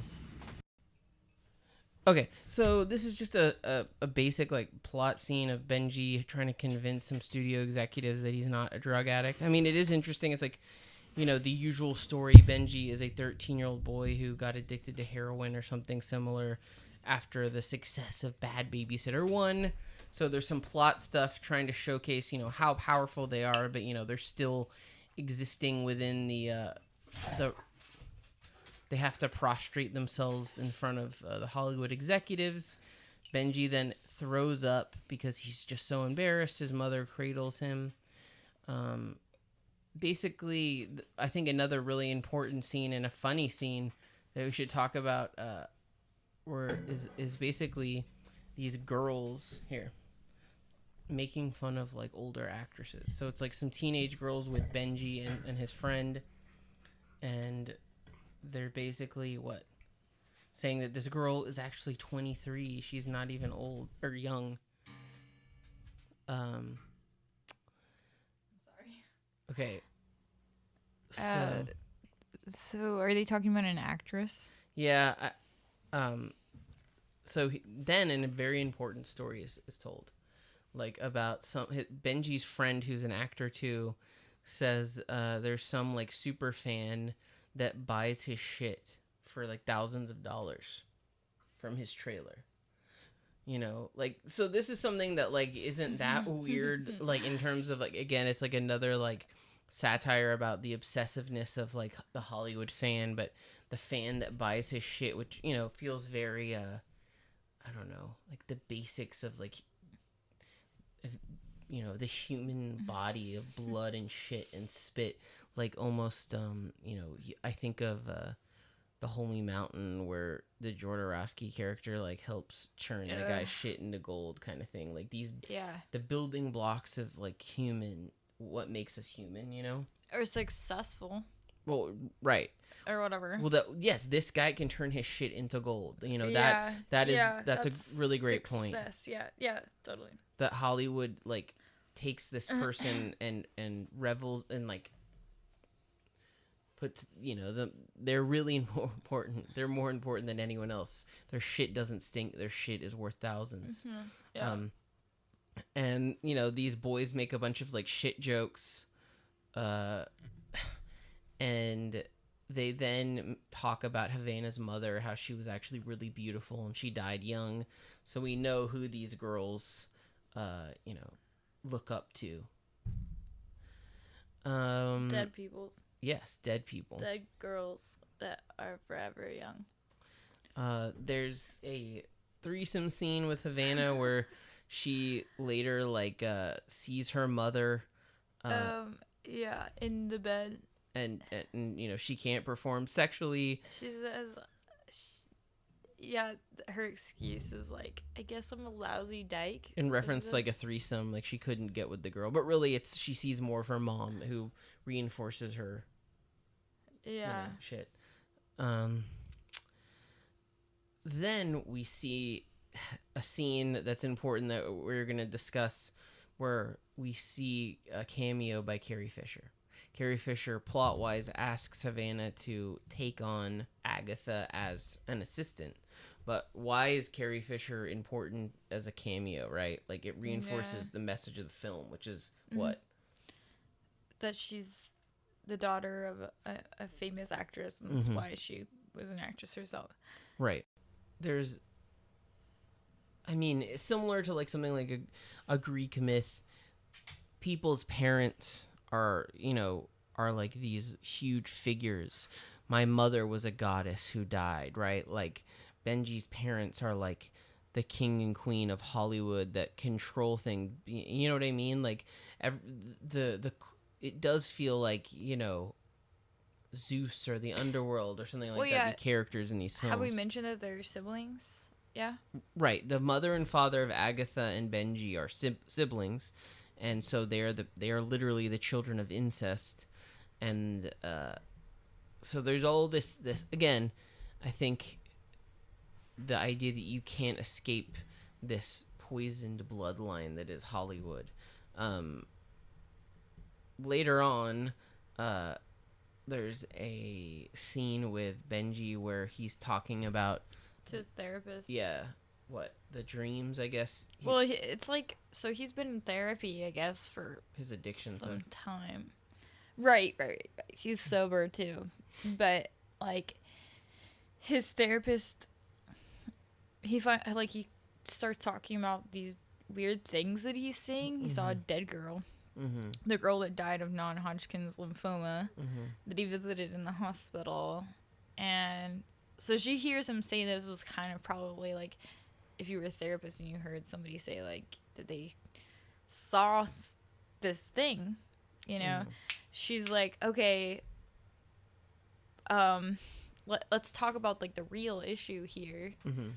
Let's break through and talk about what happened to you all those years ago when your sister tried to kill you. Yeah. Right. And he speaks about like her giving him pills. So there was a wedding ceremony, and this was supposed to be them marrying each other, which isn't that weird. Because, yeah, and I think what's interesting is it's kind of different from, we see the Benji character as a kind of parody of the disgusting evil Hollywood child, and then finally this character, we see the flaws in the character, that this is like this kid who's hurt and horrible fucked up shit has happened. We go more to like Havana dealing with the John Cusack new age character, who's, again, basically it's a plot device to let him know that his daughter, who's homicidal schizophrenic, is out of the nut house, and he should be worried about him trying to see the family.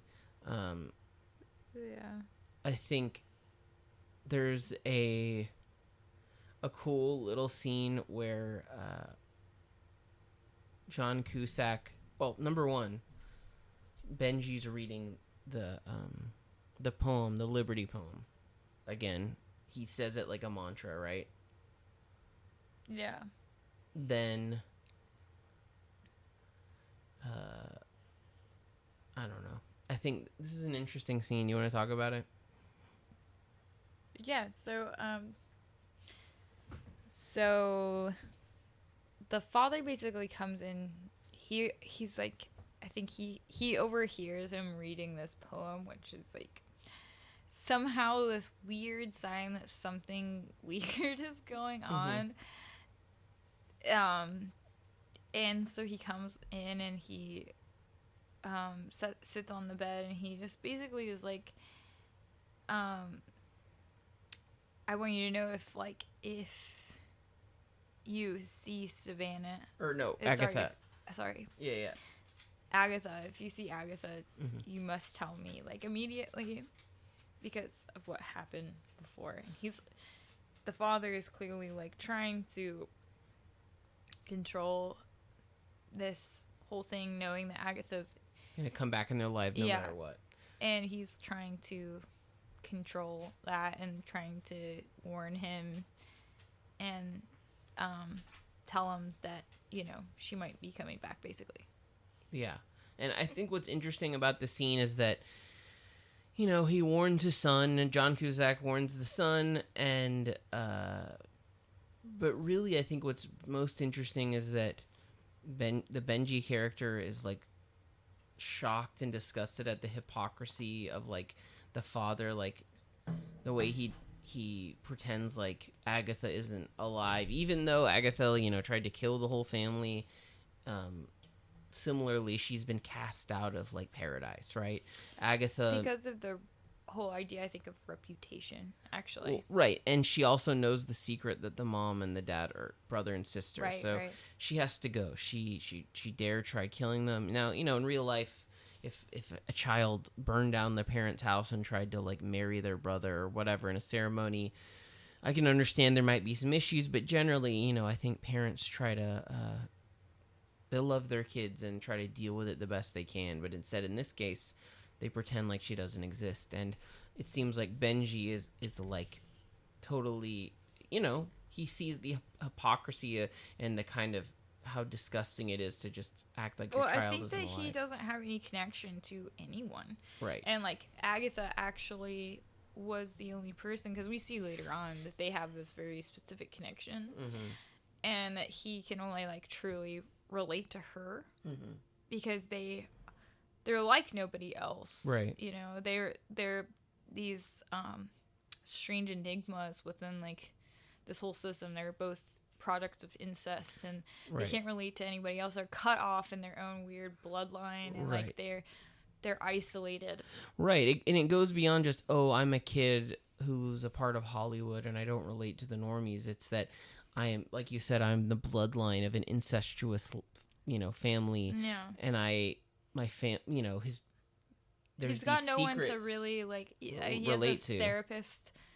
It's like almost like the therapist could never understand what he means when he's saying this thing like that happened to him, or that is a part of his consciousness. Like she could never relate to that. Right. So he's alone. The only person that could relate to him is like this dead girl, you know, the fan of hers. Yeah. Of his. Yeah. I guess that's the thing. It was his bride, the one that loved him, who's gone and dead. And maybe he was supposed to be a bride. He was supposed to be dead too. So maybe he sees himself in her somehow. That's why he said that he would be, he would play her, and Ryan Gosling and him would be married. Oh my God, you're so right. He says, "I will play you." He sees himself as. Amelia saw a cockroach. Sorry about that. Don't worry. We all hate cockroaches. Some people don't mind them. Yeah. I do though. So I hate it because they can fly. They fly across the room. They can land in your mouth or your ear. I think I would say really we could skip. There's some important stuff. Havana finds out she didn't get the role to play her mother in the remake of the film her mother was in the 60s. They start shooting Bad Babysitters 2, which is basically like some kind of Porky's-esque camp movie. They start shooting Benji's movie, which is Bad Babysitters 2, which is some kind of like Porky's-esque summer camp movie where like Benji's character is like the counselor to some kids, and he's like cutting holes in like bathroom walls. It's like Porky's sex comedy hell shit. But I think the most important stuff really is like the fact that we have a scene where now that Havana has lost the role to another actress named Azita, we see that this amazing scene of like total Hollywood fake interaction insanity between two actors like hate and their each help. other. Yeah, like so, Julianne Moore hates this character. Here, you talk about it. They're actually like almost like the same. They're kind of like the same age. They're both like, I don't know. They just kind of have like this weird mirroring going on, and they are like just kind of having this like really fake conversation. Right, about how like, oh, don't worry, I'm so glad you got this role. Yeah. And just for a second, I wanted it. But then I was like, she makes this joke. She's like, then I was like, just work it out in therapy, girl. Like, like it's like the perfect fake conversation. She's acknowledging that it how weird it is that she like, and kind of pathetic that she wants to be her mom in this movie.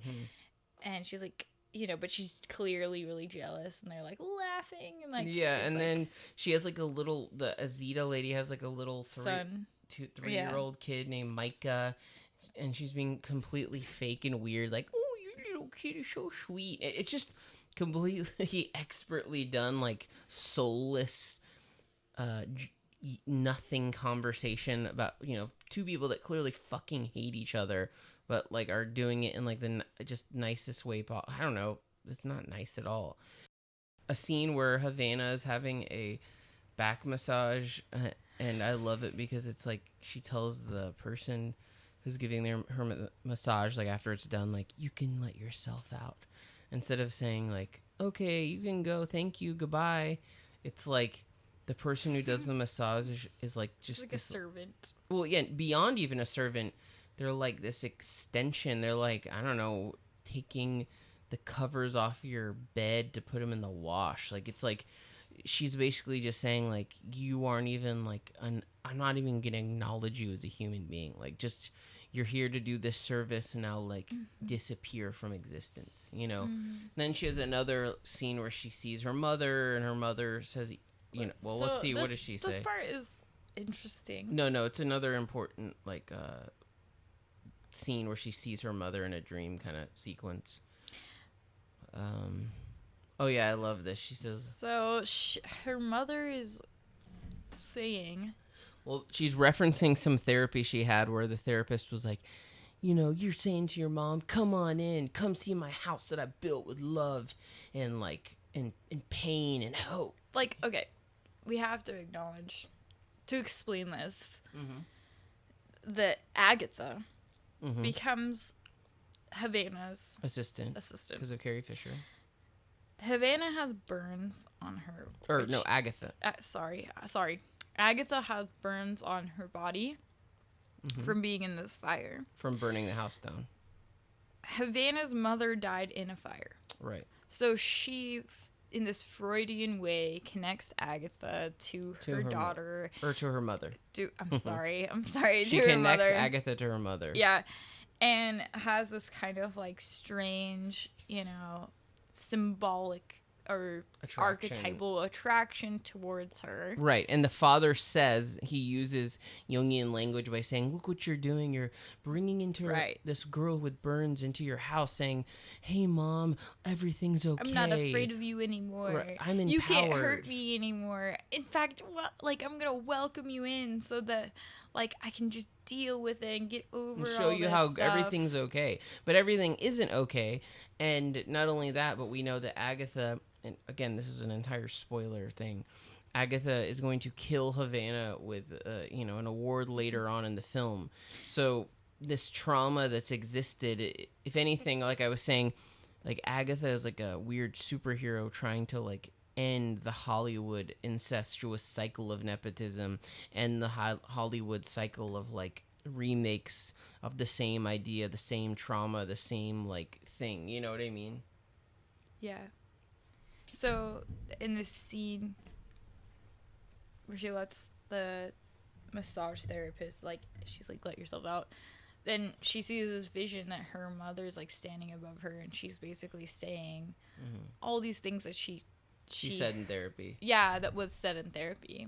But it's, weird because, the way that these lines are, I pointed out that, every relationship has this, unique, weird way that the dialogue is delivered, and they're saying these lines, this actress that's playing her dead mother is saying exactly what Havana has said. So it's this reversal, you play me, I play you, right? And it's this remake. It's really weird how they did that. Do you want to? Well, yeah, and I love the way that they're reusing these false psychology, new age, mumbo jumbo to say no, you can say whatever you want about how I'm empowered again.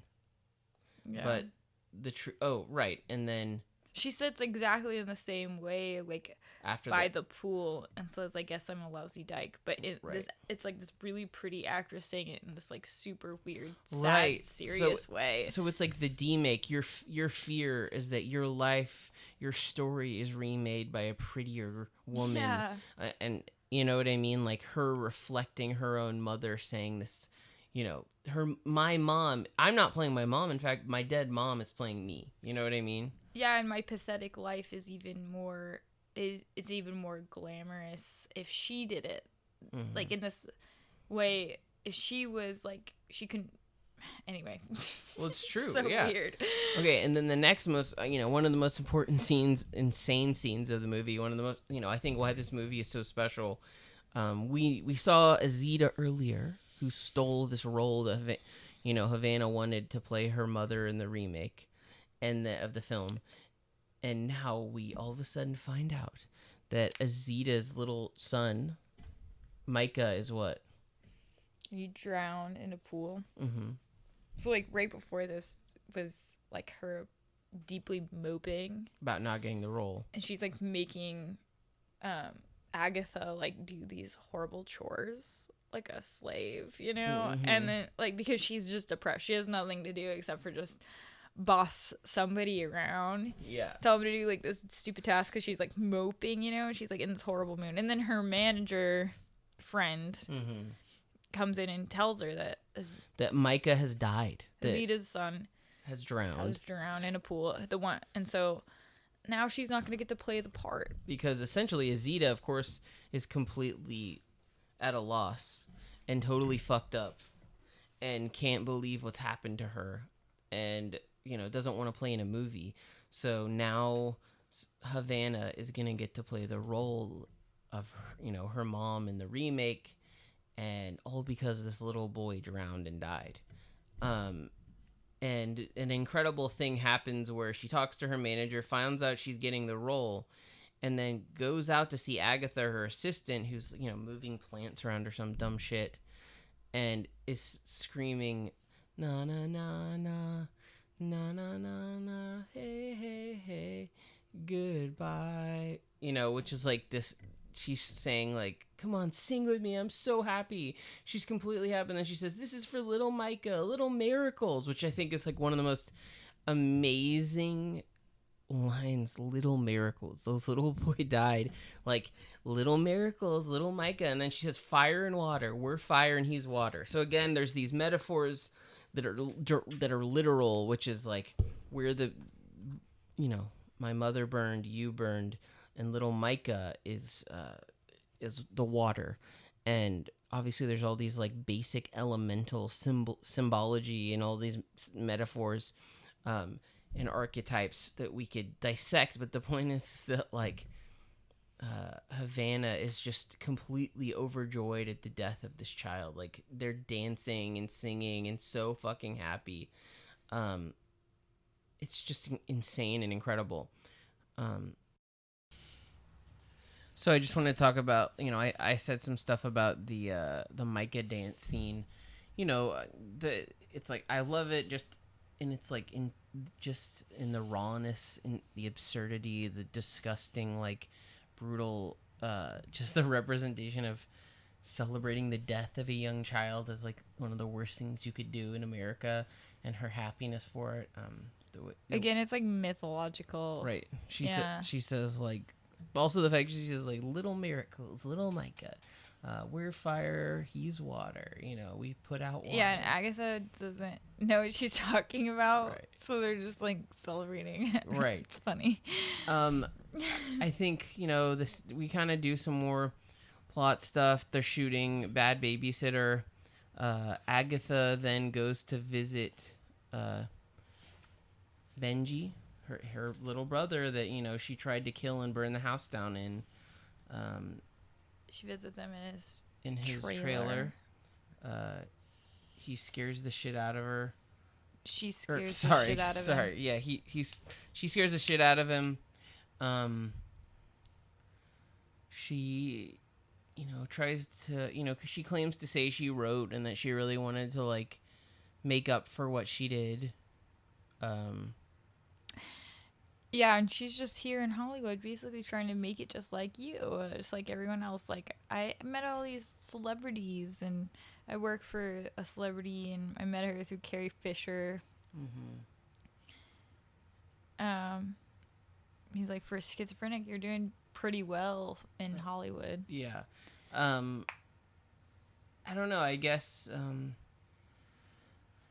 Again, there's interesting stuff about him saying, like, Dad knows you're in town. Dad's all-seeing, all-knowing. Things that I think could have, if this was a TV series, I think could have gotten, like, just showcased a little more to show just how powerful their father is. Like, I think people, I guess, can digest these scenes pretty well. But anyway, I think certain people probably just were like, there's way too much, like, vague information that I don't care about. But anyway, there's really... an amazing line. I'm glad you told me to stop. Wait, what is it? What's this line? Here, Amelia, you talk about it. I think he's about to say it. I'm not a big fan of closure, so if you need an epiphany that's gonna help you get on with your life, then like basically don't. Yeah, don't even try. Yeah. I just love that he says, I'm not a big fan of closure. That's like one of the best. I don't know why I love that line. No, if you're looking for an epiphany for like the pain you cause, like it's not going to happen, Yeah. instead, I think... But it's interesting that, you know, obviously his parents are terrified of her as if she's like some super powerful... She holds a lot of power. She holds the obviously. secrets. She holds the secrets. They what's the word? Banished her. Right, from the kingdom of Hollywood. Yes. So I was going to say, like, Benji should be terrified of her too, but he's not, because ultimately he's been seeing shit. She's a schizophrenic. He's been kind of like seeing things. Maybe he has it as well. Like, yeah, like I think that the he's age. Like, this is what's happening to me now, and like, you know, I don't know. He's at the age when schizophrenic symptoms come to a head in the early teenage years. So, you know, again, I think the schizophrenia and the sharing of it is more of a metaphor for the like blight of being the children of, you know, brother and sister incest. And if Havana, and then we also have Havana and her mother claiming that, you know, she's that her mother had sex with her. So there's incest there too. So, you know, I think there's some themes that are like really kind of shoved in our face, but I think very importantly to understand that the way that Hollywood works leads like these two characters that are products of all of this. It's not just that they're traumatized; they're like, you know, there's a spiritual blight on them. They're seeing the ghosts of like that won't leave them alone, right? They're like being followed.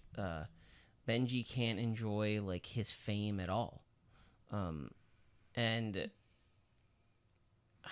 I don't know. I think, you know, then we have like a very important scene where, you know, John Cusack tries to, you know, he goes up, the dad, Safford, goes and visits Agatha and basically threatens her, tells her to leave. You know, she's horrified and upset by it, as she should be. Then Benji has like another vision of the dead girl and the drowned boy Micah, again victims. You know, he's trying to run away from like these sacrificed children. I guess that's what Benji's supposed to be. He's a sacrifice to like the gods of Hollywood to like end this kind of like the incestuous nature of Hollywood, right? The poisoning of Hollywood. Every film is a remake, you know. So right before this, that he sees like these ghosts. His sister, like, he asks his sister, like, what happened when you would see these dead people? She said, I would tell them, by this ring I consecrate myself to you. And they go away. And then they go away.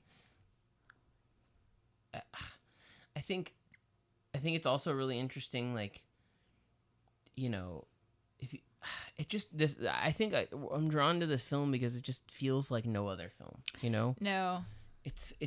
There's some great traditional like parody stuff of like the disgusting, shallow, hellish nature of Hollywood, but then near the end, similar to, you know, Killing of a Sacred Deer, you just have these broken, brutally sad individuals that are like products of like what they've brought and Hollywood themselves. You know what I mean?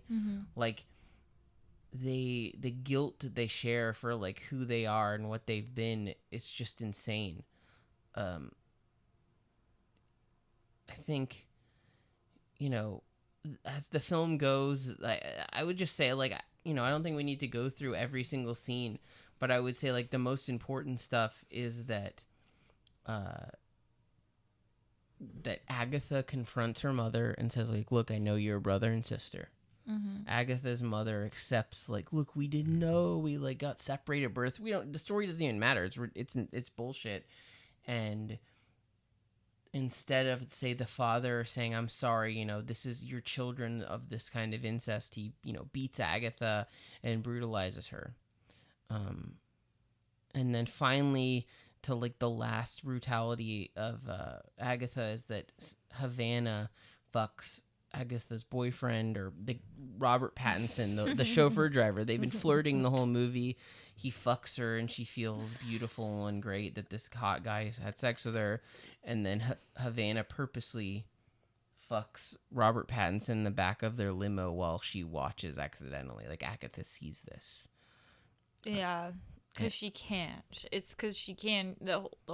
How Havana seduces Robert Pattinson's character is like, she's like, hey, let's we could fuck, like, would you fuck me? Like, she's a celebrity. She's like, tell me, like, I look prettier than her. My skin is better because, like, Agatha's burned. Right. And it's like, why did you even get with her? Is it research, And so Agatha sees this and is horrified. Julianne Moore's character is just like, you stink. You smell. You're fired. Which is, I told you, like, before, I was like, it's kind of weird that she says all this mean stuff to her, and it's almost the same as what her mom's ghost told Havana. Right, about how your hole stinks. You're disgusting, like, that kind of stuff. Like, the worst thing you could ever, like, say to someone, clearly. Right. And it's... By the way, she's wearing, like, the classic, like bandage dress. Yeah, the like, Kardashian dress. Yeah.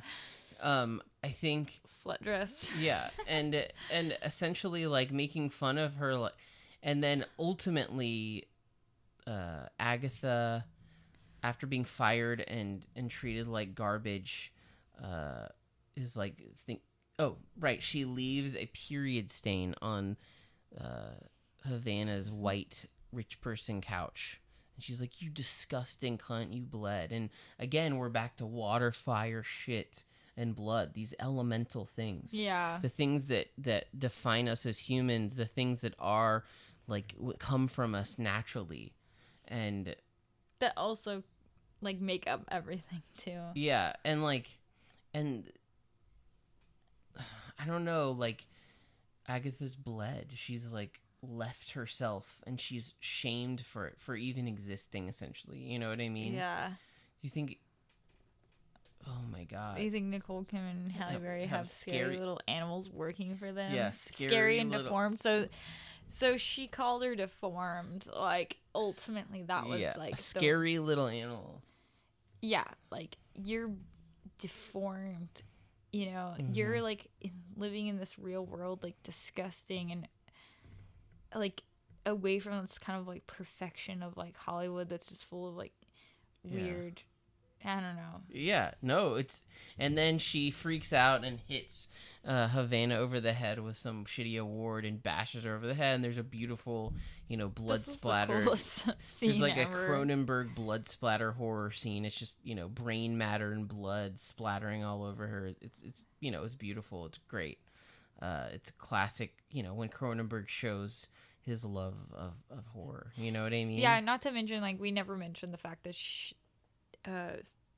Agatha wears these, like, long elbow length opera leather gloves. Yeah. Black leather gloves, and it's totally, like, this by itself just this cool choice of aesthetic. Right. Like, but it's also like she's covering her scars, and it's also like she's she's the black killer, she's the yellow killer. You know what I mean? She's still the avenging angel. You know what I mean? Yeah. If this were a slasher film, which maybe it is on some level, she's the avenging angel. Anyway, in other news, Benji, who's been obsessing about some little redheaded kid from the movie he's in, like, basically being funnier than him, which is, like, every star's worst fear, that the younger, hotter person is gonna outdo him as a child star. Benji has one final, like, hallucination of the dead girl, and so he follows this little kid in the can bathroom. And then he sees the little girl. She says something to him. He strangles her, but it's, like, the first thing that he's ever done in as an act with his schizophrenia. Right. Really. Yeah. That, like, I mean, that's what it is. He has like a schizophrenic episode where he sees this little girl and he strangles her, but it ends up being the little boy. Right. Right. And he does it until he passes out. So it's fucked. Like, right. He doesn't he's kill in the kid, Hollywood. but Like, his reputation is over. Like, it is completely over. Yeah. And look, the little dead girl's like, this kid's your enemy, love is stronger than death, is what she says. And then, he's talking about the love of his sister, maybe. Anyway, I think the love of a celebrity is stronger than any death. Yes, like the love of Havana's mother being loved by everyone in Hollywood. She's this goddess that is forever young. Right. Yeah, exactly. Like this love of like this perfect image, and yeah. Finally, like, John Cusack's character comes home to find the mother, Christina, doing self-immolation. It's very bad CGI. It's terrible. It's actually confusing because I think most viewers are like, wait, what happened? Did someone murder her? They should have like a bottle of, gasoline near her or something, because it's kind of confusing. But the point is that she's killed herself after she, well, she could have just like, I mean, Benji's career is over. She has no reason to exist. She had like this really, like, throughout the movie is so connected to Benji's career as his momager, but it's like to this point that's like absolutely amplified emotion towards it, like, and it's like what gives her life in a lot of senses. Right, exactly. And so she has no reason to live. She's not defined by anything. She kills herself, and then John Cusack basically is just catatonic. Okay, yeah. So then he steals his ring. Agatha tells Benji to steal the father's ring. So she stole her mother's ring when her dad beat her up or whatever. Right. This is so like complex. I mean, yeah, it's just little plot devices. Ultimately, they gain their family's rings. The family's been destroyed because Benji killed the boy and sacrificed his reputation, I suppose. Right. His schizophrenia is poisoned him because of the sins of the parents.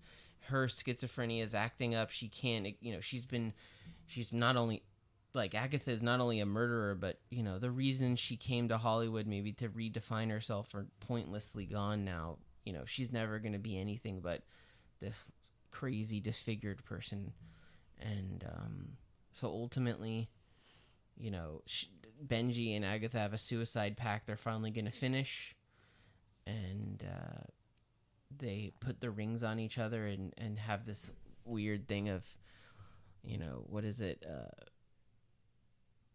A wedding ceremony? Yeah, by this ring, you are consecrated to me. And as my husband. You are consecrated to me as my husband. Right, sorry. And then they just say vows. It's just a exchange of vows. And then there's a beautiful ending where they just took a bunch of pills to kill themselves. That's a part of the ceremony. They actually kiss, which is important. They kiss as bride and groom. Okay, so the end is them lying on their back, staring up at the stars at the old house that burned down when they were, when she originally tried to kill Benji and the family by burning the house down. And she reads the end stanzas of the Liberty poem, which are.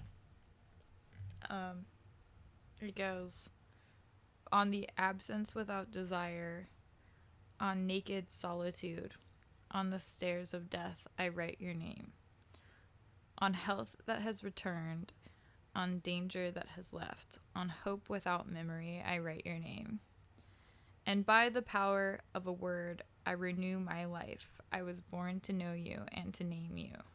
Liberty. I love that. I was born to know you and to name you. And, and to me, obviously this is a poem that was written, for Paris as it was being occupied by Nazis. But I guess we were talking about it, and to me there's like this idea of the mantra of freedom in this prison that is Hollywood. At least that's one way I think to read it. There's probably multiple ways to read it. Right, because it's also this kind of like about like fanhood, like fandom. or obsessing True over love. a person, right? The way that Cammy, the dying girl, obsesses or loves Benji in the hospital. Yeah. The way and maybe fantasy too. Yes. Like fantasy of perfection of a life that can never be. Right. And like how Maps to the Stars is it ends here. Right. That's it. Right. It's like Maps to the Stars. It's like a map, a way to be a fate. Right. That is, it's fated. It's written in the stars. Exactly. And it can't be changed. And it's a freedom.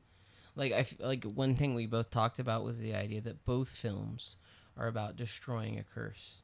In, Killing of a Sacred Deer, it's the fact that Stephen he has to balance things out unless he wants his whole family to die by sacrificing something. And then in this film, these are children, Benji and Agatha are children of brother and sister of incest, and they are both poisoned with schizophrenia and poisoned with this kind of trauma and secrets. And then Havana is poisoned with the sexual abuse at the hands of her mother and her mother's death, but then defined by her mother. Yeah, and these are all like things which are completely like they are exiled. Their reputation is completely tainted. As having she has scars on her face. She's considered ugly or scarred. Like she isn't this beautiful actress, even though she obviously is. Right. He strangled this little boy in a bathroom. Their stories to Hollywood are completely tainted. And Havana, similarly, she is too old to act. She isn't. She's basically rotting in Hollywood, hanging on to something. She's truly so trapped, wanting this kind of I want the love. I want the love that surpasses death. Right. I will be loved. I will obtain my mother's youth if I play my mother. Yeah. The Hollywood will finally love me and respect me, even though she's clearly a Lindsay Lohan, D-list. Yeah, it's all cursed. Celebrity. It's all really, really cursed. And right. And again, it's you can look at, let's say, David Cronenberg. He never shot a movie in L.A. He's made essentially popular underground cult films, right? And to me, this is I'm sure it sounds like this movie took years to get made, right? So it's this idea that Hollywood is this poison swamp of where no new idea that isn't the old remade can be made. And we're not even talking about just remakes, traditional movie scripts that are redoing these ancient stories over and over again, cliches and hero, and then of course the nepotism that exists through what they define as incest, right? Well, all I can say is I think it's interesting that you found and thought about these two films that I think at the time we didn't think were in any way really thematically connected, Right. I mean, totally. It's about, there's men in power, men who think they're the kings, the generals, the conquerors of their land, whether it be the hospital for Stephen or for Stafford the father, Hollywood. You have children who are defined by the sins of their parents. It's just really interesting, and I think two films that I don't think people give a chance to. Probably, plenty of people have seen The Killing of a Sacred Deer and just didn't like it as much, but I don't think many people really have seen Maps to the Stars or even given it, the true, watch that it deserves. Well, we didn't either. We did have to watch it a third time to really sit down with it. Yeah, and had the intention to analyze it, because you could just watch it and it's all this dialogue just kind of streams in, right? And you don't have to make these connections, but there's clearly so much left, like I called it like left brain type thing. Like it's like very very, very well thought out and like analyzed as to why these like specific lines are put in where and how these relationships create this dialogue and these tropes of dialogue within the relationships. And it's so interesting, like how it's done. But you could watch it. You could just watch it and see and watch like the like totally like American Psycho style like satires and send-ups of like horrific, shallow Hollywood hell, you know, and those are all absurd and amazing. Like the Micah dance, the hospital dance, the like ripping apart of the manager in the absurd way. Like those are all just so fucking good. You know what I mean? Like me and Amelia always mention, like we'll always just think of the hospital. Like, do you have an iPad? We'll load it up, be all 3D and shit. It, to a dying girl is just incredible, you know. Yeah. I love talking about films with you. This has been probably our longest podcast. After we edit it, it'll still be pretty long. I think the next, I don't know what order all this is going to be, but we're going to do an episode soon in celebration of Amelia's birthday. That's basically going to be about talking about, you know, her interests, her lifelong interest in astrology, and also her more recent interest in non-dualism. So that should be cool. Are you? I'm so excited to talk about it. Hell yeah. Okay, well, thanks, guys. There's more to come. I'm Rusty Kelly. And I'm Amelia McCabe. Thanks so much. Thanks. You may kiss the bride.